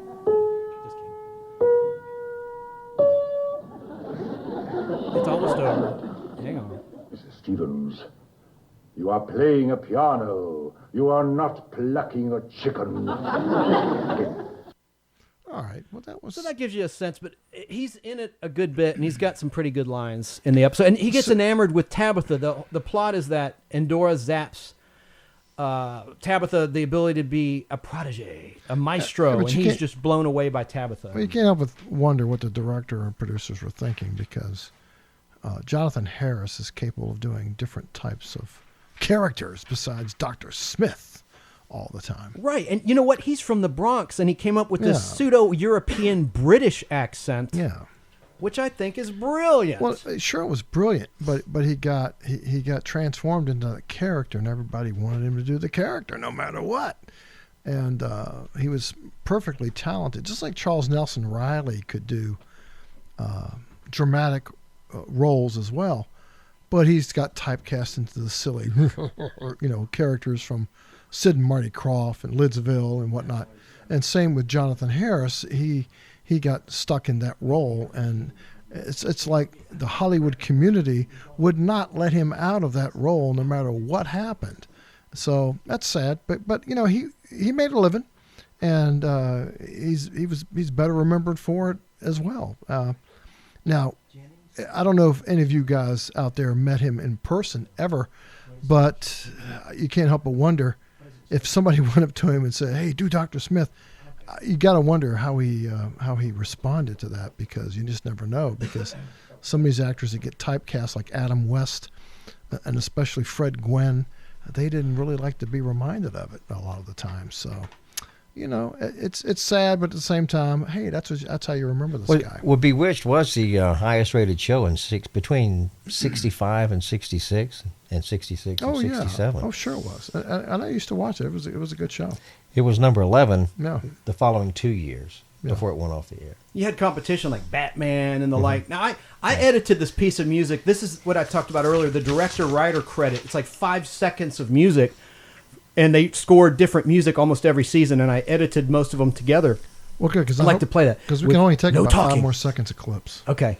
Yes, I think this is this one, and then the song where Liz sings, and that'll be it of my stuff. And we need to seg to Jeannie here pretty Yeah, quick. I know. Okay. all Listen to right. this. Sam, will you do something before I say Well, we'll play this. something? This is fine. This is the song. I'll blow you a kiss. This is the one you wanted. A little guitar, a little atmosphere, and it wails like this. Wherever you are tonight, a feeling tells me that you look out of sight. So I'm gonna blow you a kiss in the wind. And when it reaches your lips, my dear, you're gonna smile and feel me oh so near. So I'm gonna blow you a kiss in the wind. I've been laying here in my bed, yeah. The images, the pretty thoughts running through. She got past the censors here. About a guy in my mind, I can feel, I can almost touch. Ooh. Oh my goodness, I miss you and I want you so much. Wherever you are tonight, I got a feeling that you look out of sight. That's awful. Keep it going. Keep it going. It's awful. I disagree. Well, Dick Sargent's about to share your sentiments, so let's play his reaction.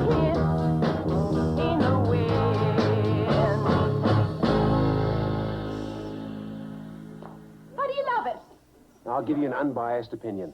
It stinks. Hold on, keep it going. Because of the sound effect.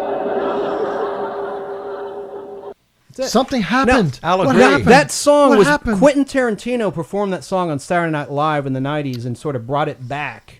But I like the song. That was a I Boyce agree. and It Hart. stinks. That was. Let me It explain. That was a stinks. Boyce and Hart song. They guest starred in that episode Yeah. called "Serena Stops the Show." Yes, I remember that. I saw that And- show not that long ago. I remember that.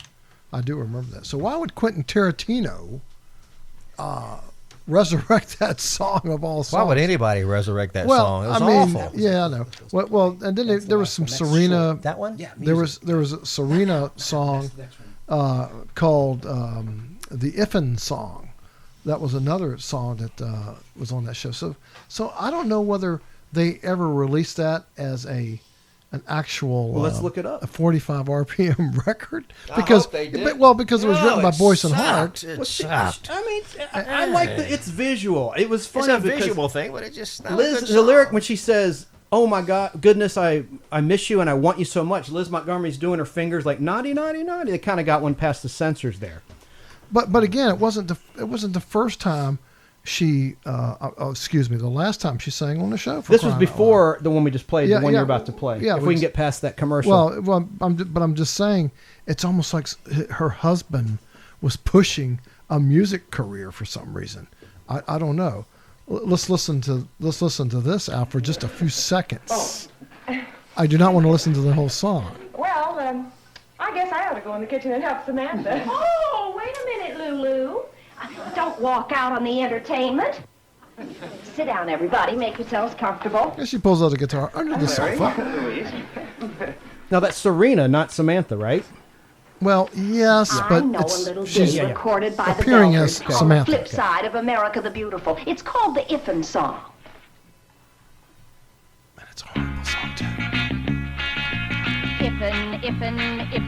Iffen, you want to feel my embrace.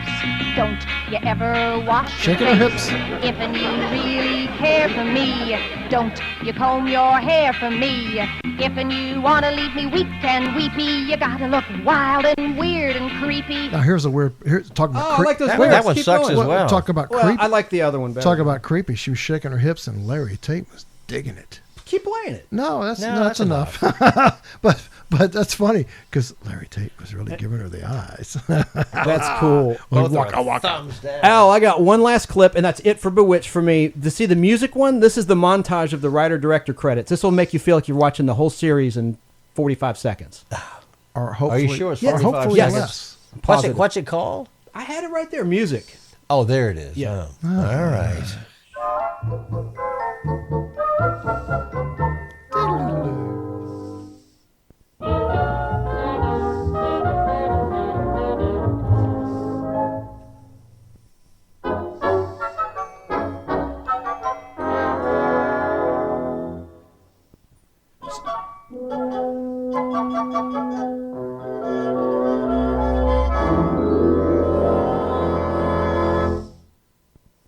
So basically, it's a montage of incidental music. It's the opening credit. After the opening credits, of they have the course. director writer. Well, I that's missed pretty one. good. I like- that was good. I That missed was the good. one from the pilot, though. There was another piece of music I forgot to put on. Well, there. we got to start over. No, we can't. Daggone, Al, rewind the damn don't tape. you have a clip of the we pilot? have I'm to kidding. start over. Al, All right. start over. Chance. So that's Chance. all I have of the clips. Do you have anything? Chance. Yes. Get out. I'm fired. You're friggin' fired! No, but that was great. Now the other I show edited that myself. The other show we were going to talk about, which I don't even know if we have Well, time. we've did. gone, We're we've gonna- gone an hour and 22 minutes. We've Good, good. We're going to grace. There's not many clips of Jeannie. We'll spend 5 minutes on poor Barbara Eden's show. I've just got I dream of frickin' Jeannie. Or we could maybe We do could a spend separate about one. 10 minutes Okay, on okay. it. Can I just say a couple quick things about Bewitched? Why don't you? I don't want to hog. No, Do you I want to think have we're- something to say? Or? No, I'm done. Bewitched Well, listen, is my favorite. there were so many great shows in Bewitched. We'll just wrap it up with this. There was the Halloween shows. that Yeah, you alluded to I watched them all this year. I have all 8 seasons on DVD, and Yeah. I watched them this Halloween. They're great. The Christmas show. I mean, they were all very, very well written. Watch A shows. Vision of Sugar Plums. The first Christmas with Bill Mumy. I talked about it earlier, where he's an orphan. Right. That is a great episode, and it's so sad at the end where he looks at Darren and he goes, He goes, I'm not your son. I mean, you have to see it. There's a dramatic scene where he doesn't believe in Santa Claus. Well, He's that's depressing. He's disillusioned. And so Samantha takes him to the North Pole. Oh, yeah. And to Santa's shop. And that's I been remember colorized that. too. But that is a great, great episode from the very first season. And anyway, yeah, you're right. The Christmas episodes were wonderful. I remember that. But there's so many. I mean, Oedipus Hex was a good one. Remember Yeah. that one with the popcorn? It's a Oh, first yeah, color yeah. season where Andorra zaps a bowl of popcorn. Yes. And whoever eats it gets like lethargic and it's like they're stoned. Like they don't want to go to work, and like a policeman tries to ticket Larry Tate or one of the clients rather, and then he takes a bite of popcorn, the cop, and he's like, deal me in. They're playing poker, and you just have to see Larry Tate shows up. Why aren't you at work? And then he takes a a taste of the popcorn, and then he pulls up a chair and goofs off all day. Yeah, But, well, that's what they did. They drank a lot on the show. so, guys, you guys were at Turner when I discovered Bewitched. I talked about that earlier. Did you know the black and white episodes didn't air for almost 12 years until Nick at Night brought them back in 1990? Little factoid. Now, when they brought them back in '90, were they colorized at that point? No, they were black and white. They were not colorized in any way, and there was a lot of fanfare and promo about it, promotional stuff. So 254 episodes of Bewitched ended March 25th, 72. After that, Liz Montgomery did a movie that scared the hell out of me, Lizzie Borden, where she played Lizzie Borden with all the wax of the axe. I remember she that was a good so movie. convincing. I think it was from 74. I saw it. And she also, before Bewitched, was in a great Untouchables episode. Ooh, I where love she the played. Untouchables. She played. We should do a show on the Untouchables. We will. All right. Guest stars, real quick. Richard Dreyfuss played a warlock who was in love with Samantha. Isabel Sanford, before she played Wheezy on The Jeffersons. She was in a time travel episode. And there was also one, I swear, as a kid, I thought you could see Liz Montgomery naked. But I know I'm wrong. She, in the scene, I won't say which episode it is, it's a color episode. She speeds herself up because she has so many chores to do. That's not And in she there. goes in full Wishful in- thinking on No, your but she part. goes in fast motion and she changes clothes. She does. She changes clothes. You see her slip and everything, and she gets out of the dress. I mean, I guess I have a dirty mind, but I remember every time that would come on, I would try to see. Can you see her naked? I could have sworn you could see her. That's a kid in you. So I think, and then of course Adam was born. Let's just mention they had another child on the show. That was almost a throwaway child. Yeah, they were trying to scoop up the ratings, and those were twins in real life because the child labor laws. Right. Aaron Murphy played Tabitha and her sister.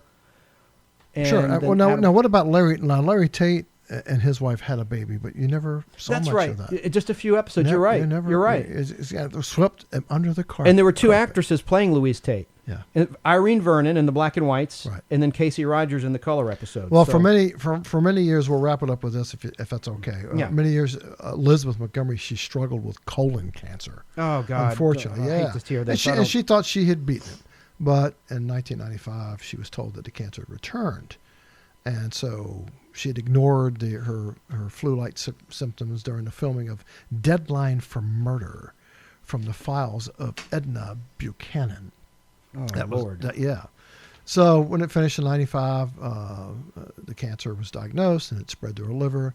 Then it was too late for medical intervention. Oh, so, God. That's a sad way to end it the is. show. It is. But that's what happened. And Paul Lynde died back in 1982, and January 10th, 82, at 55 years Well, old. He was well- a big drinker. He was an alcoholic. Well, remember I said Dick York was 63? Yeah. She was 62.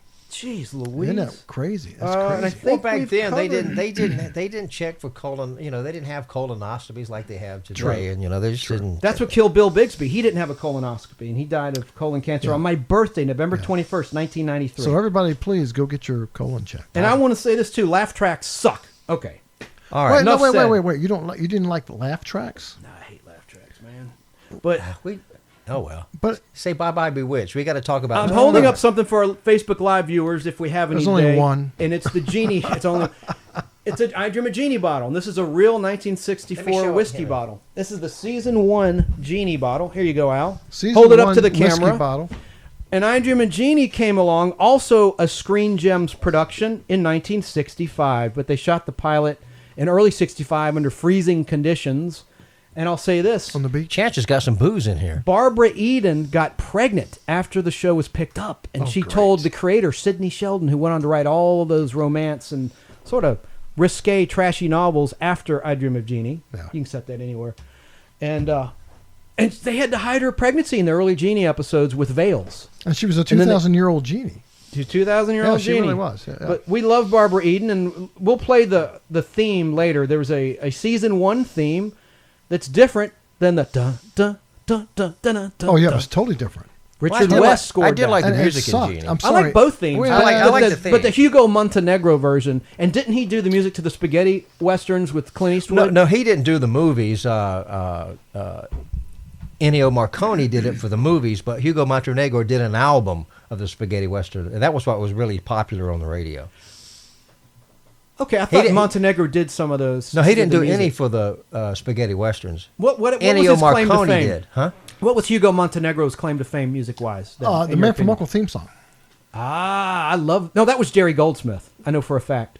Well, I've got an album of Hugo. No, I believe you, but Jerry Goldsmith scored what the put original Hugo Mayhem. Montenegro on the I swear I map know what I'm talking was The Good, the Bad, and the Ugly. That's what I'm talking about. But he didn't do it for the movie. He did an album, A song. The song, and it became popular, and they played it on the radio a lot. Thank you. I knew I had Spaghetti Western in there somewhere, but Hugo Montenegro. We'll do a show on Spaghetti Western. Tell us about Jeannie. What you already said that's not your favorite compared to No, Bewitched. I liked it okay. I liked Larry Hagman. I thought he was a great actor, but I liked him better on Dallas. You know who his mother is, right? She's an actress. Mary Murphy. Yeah, she was a stage actress on Broadway. Yeah. More nepotism even back then. And Larry Hagman, I loved him on Dallas too. We should do a show.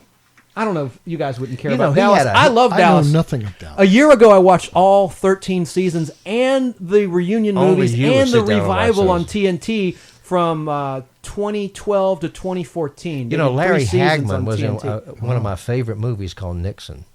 Oh yeah, He was great Yeah, in he was Nixon. excellent. He was excellent. great. What part did he play? He was one of Nixon's. He was in the cabinet. Yes, he was in the cabinet. I don't you want know. to say. Well, let's talk about the pilot episode. Was The Lady in the Bottle? Tell us about it, Chance. Lady in the Bottle was filmed on the beach on location in freezing temperatures in, I believe, January 1965. Do you see a date on your screen there? No, I don't see I'm it. doing this from memory. Yeah, I don't see a date. And again, the Patty Duke Show is where William Asher was directing episodes, and Sidney Sheldon, who created the Patty Duke Show and wrote many episodes. Well, they both left Patty Duke to do I Dream of Jeannie and Bewitched, respectively. So this was Sidney Sheldon's baby, and he always had Barbara Eden in mind, and they remained friends afterwards. In fact, later we got some clips from a Jeannie cast reunion. This was the only time the cast reunited, and except for Hayden Rourke, who played Dr. Bellows. He passed away years ago in the 70s. But it was Larry Hagman, Bill Daly, who recently died, Barbara Eden herself, and Sidney Sheldon on the Donnie Marie syndicated show from 1999, 20 years ago. And it was a great interview. And it was the first time that Bill Daly and Larry Hagman saw each other since Jeannie. Did they hug? They embraced, and it was cool because he's like, wait a minute, you're JR. Well, I don't want to give away the clip, but he goes, aren't you JR? It sounds cheesy, but it was actually pretty funny and endearing. Didn't Sidney Sheldon create Andy Griffith also?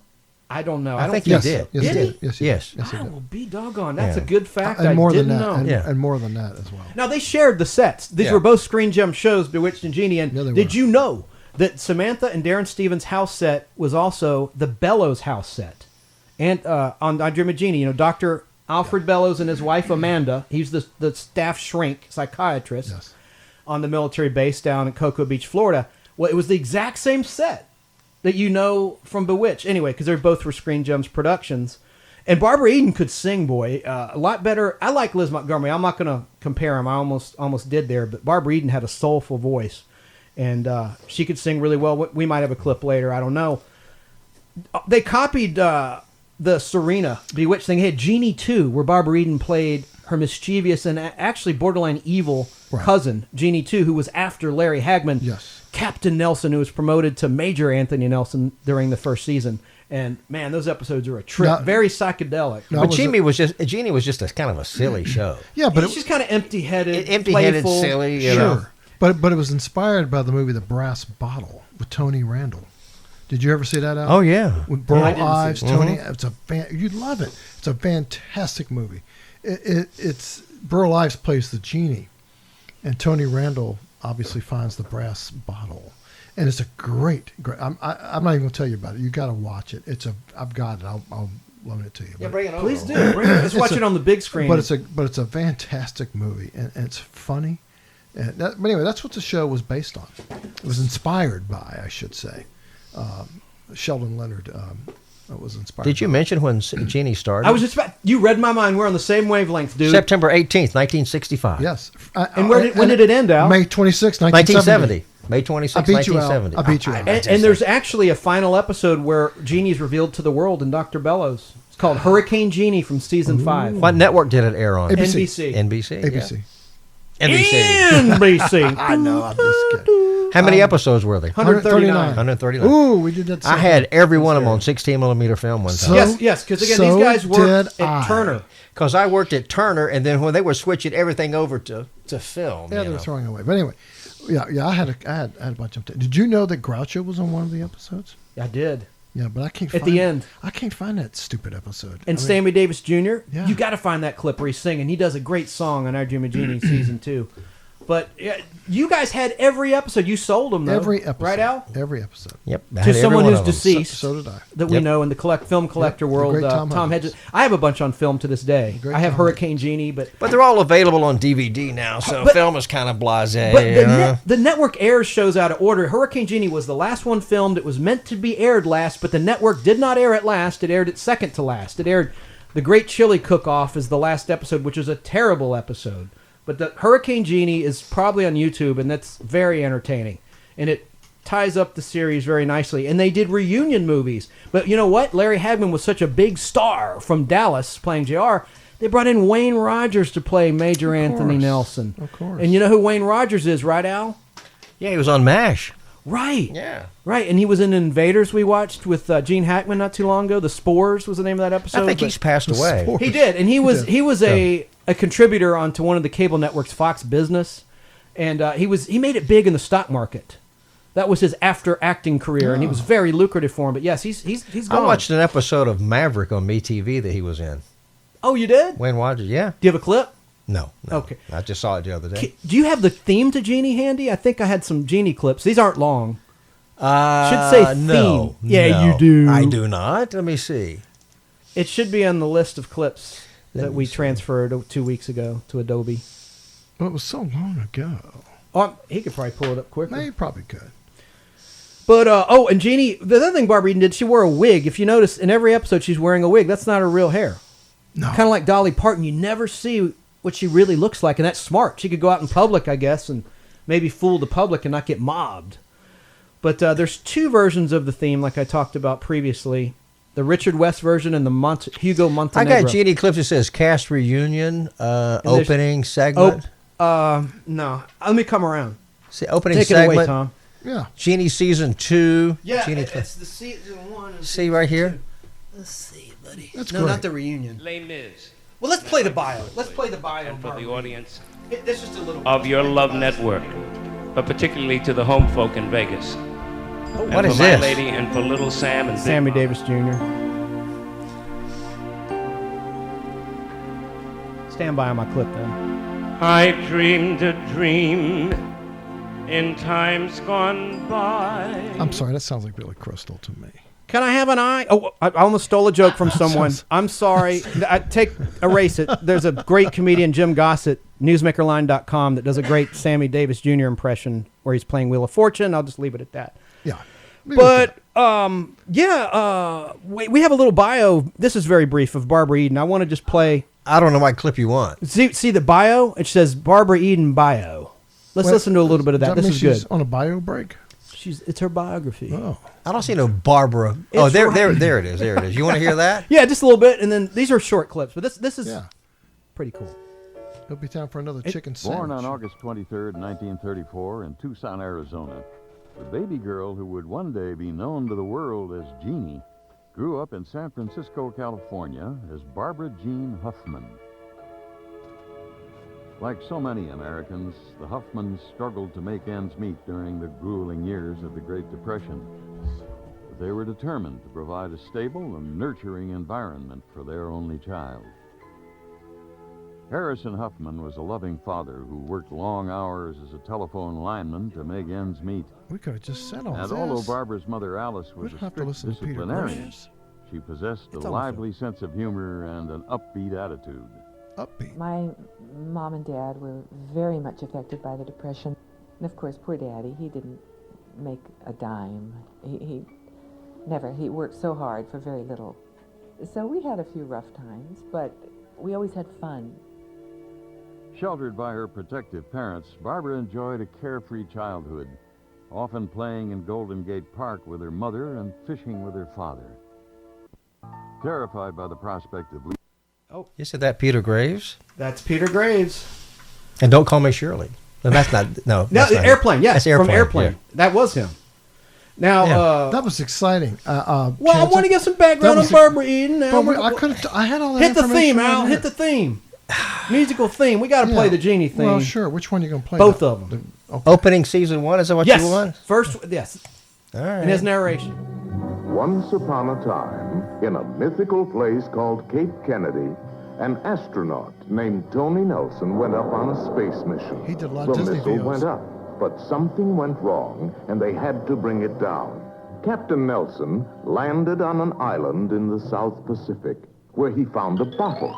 At least it looked like a bottle, but it didn't act like a bottle.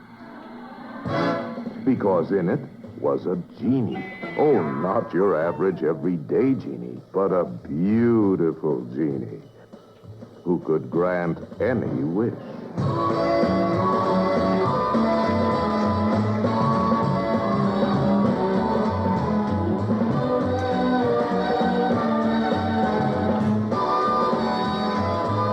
It's great. Hang on, there's more narration.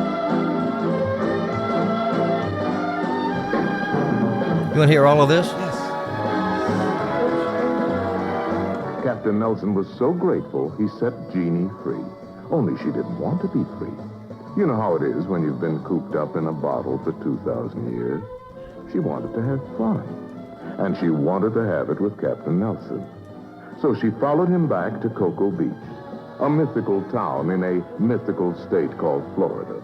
And there in this house, the girl in the bottle plays Spin the astronaut.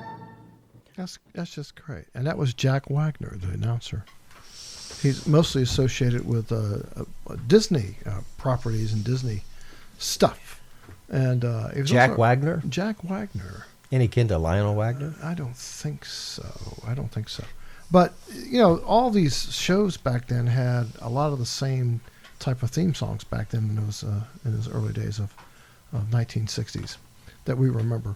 What's the other? Now, the other theme song has a totally different sound Season to it. 2, Al. Is See it it? season 2? Yep. Yeah, you want to hear But it? Yes. I Got to. I don't particularly care for it, but here it is. Oh, that's That's the Screen Screen Gems. Gems logo. It was on there. I think it must.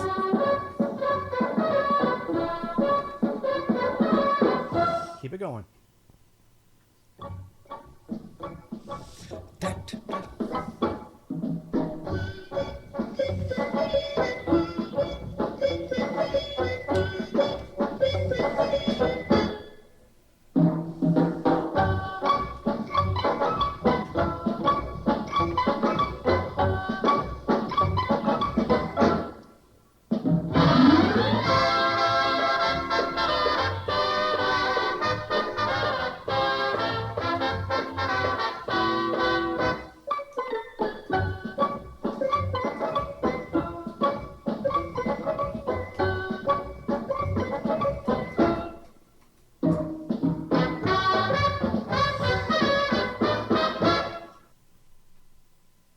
Well, that was fabulous. I mean, it sounded like the other one to me. But Now, you know who she was married to? They acted on the show together, Michael and Sarah. And they worked on the movie Voyage to the Bottom of the Sea together, as well as some other films before they That's went one of my together. favorite movies. I Dream of Jeannie, yes. And the TV show, of course, was based on that, directed by Irwin Allen. They had one child, and sadly, he died of a drug overdose. Not to be morbid, but we got to give facts here. And she also had another child in the 70s that was stillborn. Kind of sad, so they tried to have another child. There's depressing stuff about just jeez. given, but Michael Ansara, you'd know him if you saw him. He I played know he is. He played the Blue Djinn on I Dream of Jeannie. And the ratings, by the way, crashed after they got married. In season 5, the network said, well, we've got to have them tie the knot. After all that wonderful innuendo, they got around the censors. We got to talk about the belly button. I digress. Remind me to talk about the belly button incident. yeah, because she was not allowed. That's funny. She was not allowed to show her belly button at You all. saw it in one episode, though. Actually, when it slipped, it slipped she out. But if you look at a lot of old movies back there, they didn't show belly buttons. Yes, the bathing on men suits. or women. The No. women's No, they the wouldn't women's show pants it. would be pulled up Yeah. over the belly button. It was wild, but What, does she have an innie or an outie? any An innie? Yeah. Oh, okay. a big dent. No, but she was. Those outies look nasty. Yeah, I mean, Yeah, I guess did. they didn't tie And it up when they cut the umbilical cord. But she's right? had it. But you know, if you look at her recently, she's very much out there on Facebook. Yes. a lot. But she's had a lot of facelifts. That's fine. Which God is bless fine, her. I'm but- glad she's alive. She's the only one that survives. I think. Yeah, all of but the she needs Bewitched to cast age is gracefully. Those facelifts make them look horrible. Well, Yeah. I miss Larry Hagman. His voice got so bad though towards Al, the your end. breathing's killing me here. Yeah. Go ahead. I just the one thing I did like about Jeannie is Anthony Nelson didn't care if Jeannie did magic, unlike Darren Stevens, who would say, Samantha, I want you to do it the mortal way. He almost encouraged her. And also about Bewitched, going back, we forgot to mention Dick Wilson, who played the drunk. And he was Mr. Whipple in the Charmanettes. He was on Bewitched all the time. Yeah. He was in the pilot and a few other episodes playing the drunk in the bar at the Golf Country Club with Darren. And he's always complaining about his wife. He's like, don't squeeze the Charmin. Yeah, and that's Dick Wilson. So Jeannie. Let's see. After Jeannie, what was a movie and a TV show Barbara Eden did, guys? I give up. What? Harper Valley PTA, based on the song by Jeannie C. Al. Riley. I know. Yes. Jeannie C. Riley. Talk about that song. Do you like that song? Oh yeah. We're not going to play it. We're not. We might get in trouble. Thank you. No. We'll play the season 4 later. The credits, but he's got that on his laptop. We can't play the complete songs. Well, no, we'll get in trouble. We'll Only get 30 censored. seconds. We'll get censored. 30 seconds. Now, they married in season 5, as I mentioned, and the ratings tanked. And the stars knew that would be the case because you'd kill the sexual tension. And we'll play a little clip of them talking about themselves on the Donnie Marie as we wrap up. We're going to wrap it up pretty shortly. We're almost going 2 hours here, you know. Hey, can you please, Al, play the cast reunion? Just a little bit of that. This is from 20 years ago, 1999, in the Donnie Marie show. I condensed this down. It's on YouTube, by the way. Look it up, guys, if you want to see the whole thing. I think this is it right here. Love this one. And listen to the price of things. 10 pairs of shoes. Listen. This is a clip of the show. We'll have 6 suits, $900, 20 sweaters, $400, 10 pair of shoes, $450. Well, I What's the bought matter all these with things for you. Mrs. Bellows was going shopping for her husband, and so I wanted to get some things for you.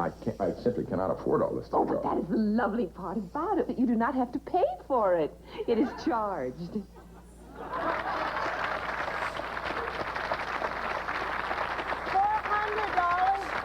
For 10 pairs of shoes? Wow. Guys, you want my favorite clip? This is Is it the kiss? This is mine. I had Heather pull this one. This is actually the very first episode. It's in black and white. And I'm here again. I'm 7, 8 years old. I'm watching this, and I'm living vicariously. You're in love with her, aren't you? I'm living vicariously. I am Major Nielsen at this moment. When she walks up and kisses Major. Okay, Jeannie is walking up to me. All right, let's see it. And He's kissing out me. of control. Watch as we relive this.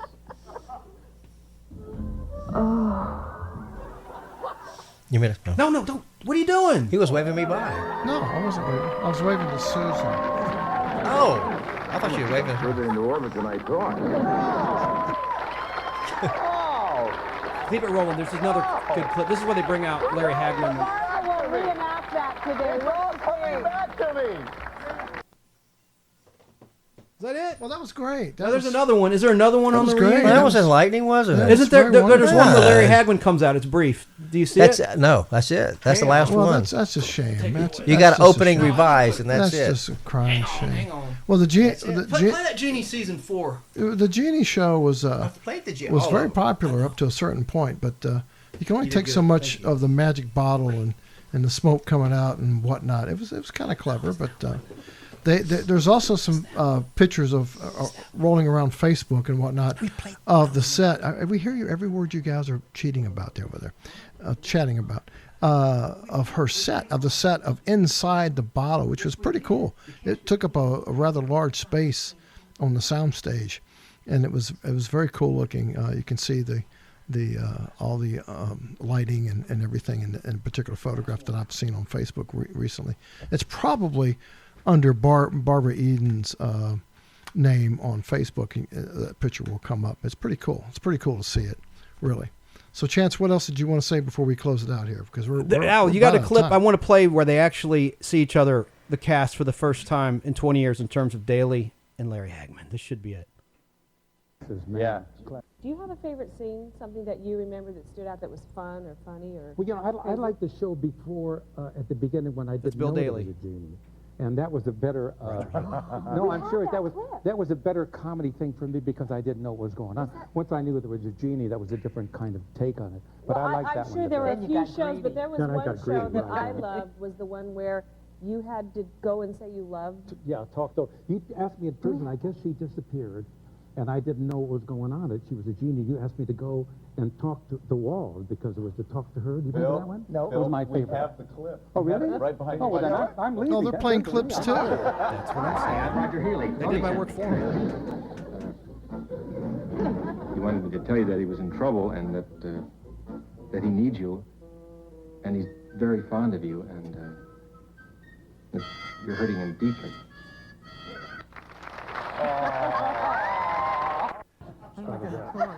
And your wife's name is pronounced Mai, isn't Mai. it? It's Very M-E-J, Hagman. it's pronounced Mai. Yeah, What she's nationality? Swedish, and that's how you pronounce it. It's the month of May in May. May in What May. is the secret to 46 years? 2 of marriage? bathrooms. Yes. I swear. 2 bathrooms. 2 bathrooms. Here it ends with him saying, "Jeannie!" Where is it? He says, "Jeannie!" We got to hear him do the Jeannie yell. What? He does the wow. Jeannie! Oh, He wait, reenacts yeah, his he Jeannie just did. yell. Oh, he just All right, well, did. good enough. Well, you did it good enough. Now he's got a clip of this, the theme. It's gone. Oh, it's Sorry. gone? I'm sorry. It's gone. Well, look it up. Season 4 end title theme to I Dream of Jeannie is my favorite. But we got a correction in a minute in our correction corner segment. But he's got something to say first, right, Tom? No, I really don't. I'm just saying that we're about out of time. That's the sad part. I mean, All we right. spent a lot Diarrhea of of time. the Mouth Bartels. Well, no, we spent a lot of time on Bewitched, which was Live very good. From Al Timber Studio. Al, we got to talk about what happened to you. There it is. All right, correction corner. We'll go into our corrections. I want to say about the smoking episode. I meant to, in the Smoking Podblast 8, I wanted to say that I don't condone smoking, and there is a secret to quitting cold turkey I wanted to share with our listeners if you want to quit smoking. I smoked until September 2010, and how I quit. The secret is if you can go 3 days without nicotine in your system, preferably when you get the flu or a cold where it hurts to smoke. If you can go 3 days without nicotine in your system, the drug companies don't want you to know this. You can quit, and that's what I did. So I have never smoked in my life. neither have you, Tom. Did you ever smoke cigarettes? I was proud to say I was dumb enough to know you're supposed to inhale. So I smoked to be cool around a friend of mine. His name was, anyway, it doesn't matter. He's gone. But yeah, I didn't inhale, so I never got hooked on him. Another correction. Oh, good for you. Another correction was way back in Podblast 2 about the game shows. I made a comment about Vanna White still looking so great, and I won't repeat what I said, but I'm like, well, I would blank, I didn't say very inappropriate because like she would want anything to do with me. It's funny how the guys say, oh, look how hot she is, and then look at themselves in the mirror, people like me that are not very attractive. Did you know that? So I'm sorry, Vanna, not that she'll ever hear my comment, but I'll tell you what, I said, she looks great. I'd do her. Yeah. Like she would do. That's, that's a disgusting thing to say. Did you know that so I'm she's sorry. now hosting Wheel of Fortune because Pat Sajak had a heart no, it was issue. a intestinal It was a blocked blockage. intestine. I'm sorry, intestinal blockage. And we send our prayers Susan and even well told me wishes and good vibes to Pat Sajak And his those shows family. are going to start airing on December the 9th with Vanna. Right. December the So, 9th. we send our And they healing said she did a vibes. great job. They said she was really good. She's been doing it since And the first 1982, week was at Disney World, and Mickey Mouse was doing Turn the the letters. that's what I was He gonna turned- ask. Oh my lord! I knew it was on location. And Yeah. now they have Disney weeks where the Disney Well, characters they're are not in actually on studio. location. But they have been on location at Yeah. Disney World. Yeah. Last season they were there. Yeah, sure. That's popular there. So you're saying they're just in the studio in Well, that I don't California. know. Sometimes they go on location, They do. sometimes they don't. But Mickey Mouse is the one, when Vanna hosted the show, on that particular show, he did the letters, Mickey Mouse did. And I got a quick rant about Amber Alerts. Quick. Do you notice how, with our cable companies and DVRs, when there's an Amber Alert, it knocks out the signal? It knocks out It your DVR. overrides It everything and overrides. It drives me radio up. and television. Look, I'm overrides. sensitive. Believe me. I would rather save a child than watch TV. But my point is, if you're at home, how are you going to help? If you're on the road through your phone, I can It understand. doesn't matter. I have no problem with Amber Alert, but I can't stand. You'll be recording something in an Amber Alert, or even the weekly test and the monthly test that the government mandates. It knocks out everything. Doggone channel. You keep touching me. Sorry, he doesn't like me.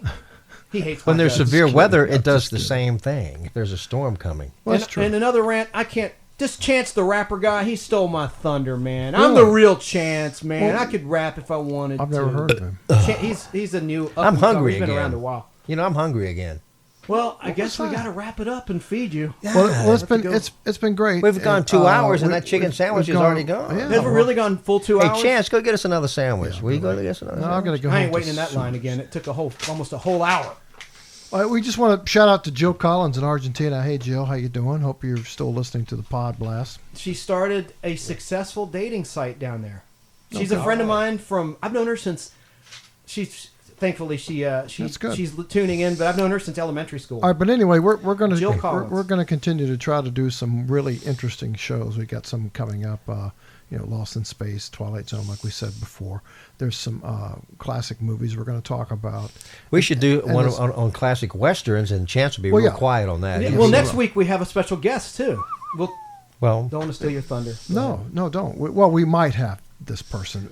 The problem, we're having some technical issues. We got to get the phone situation worked out. But he wants to drive up from Athens.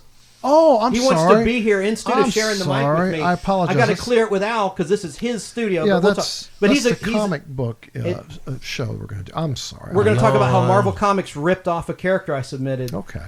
A villain who has been merchandised, and we'll what if talk you're not about a big comic book fan like me? But well, it's okay. That's It'll why be a short you're not show. going to have to do clips. It'll be a short you get show. to take a vacation. You don't have to pull clips that week. It'll be a short show. We can go get a sandwich while him and his friend talk. And you could talk about your meeting with Stan Lee. Oh yeah, that's cool. You've talked about it before, but let's go into detail. We have to go. But we have to go, and it's been great. It's been great being back with everybody, and we just want to say hello to everybody, and please and thanks for continue watching to on Facebook, and continue to share it with whoever you wish to share it with, because we have fun doing it. Facebook. Oh God, yes. Go to you have fun listening. Nostalgic Podblast, one word, Podblast on Facebook and on Twitter. And Nostalgic Podblast, and I post all of the shows there. If you search, how can they find the program? Al, what do you search? Nostalgic question. Podblast. We're on. You can search Al's Place, Nostalgia Podblast. And tell us the forums we're hosted on. It's all through SoundCloud. Spotify, Stitcher, and SoundCloud. iTunes, yes. Yeah. We're all there, but the easiest thing is to go to our Facebook page, like it, and then you'll see I'll post the show when it's ready. Yeah. And Al, I want to thank you and Tom for putting up with all the clips. I know it's a pet peeve. It's a pain in the rump to process them, but we did it. I want to thank you for showing up. Yeah, no kidding. Yeah, thanks for coming in. All right, fellas, thanks to our Facebook Live audience, and we'll see you next week with a special guest, and we'll talk about comic books from page to screen. All right, goodbye. Guests of the Nostalgic Podblast stay at the newly renovated, beautiful Budget Motel in beautiful Chattanooga, Tennessee. Come visit Rock City today.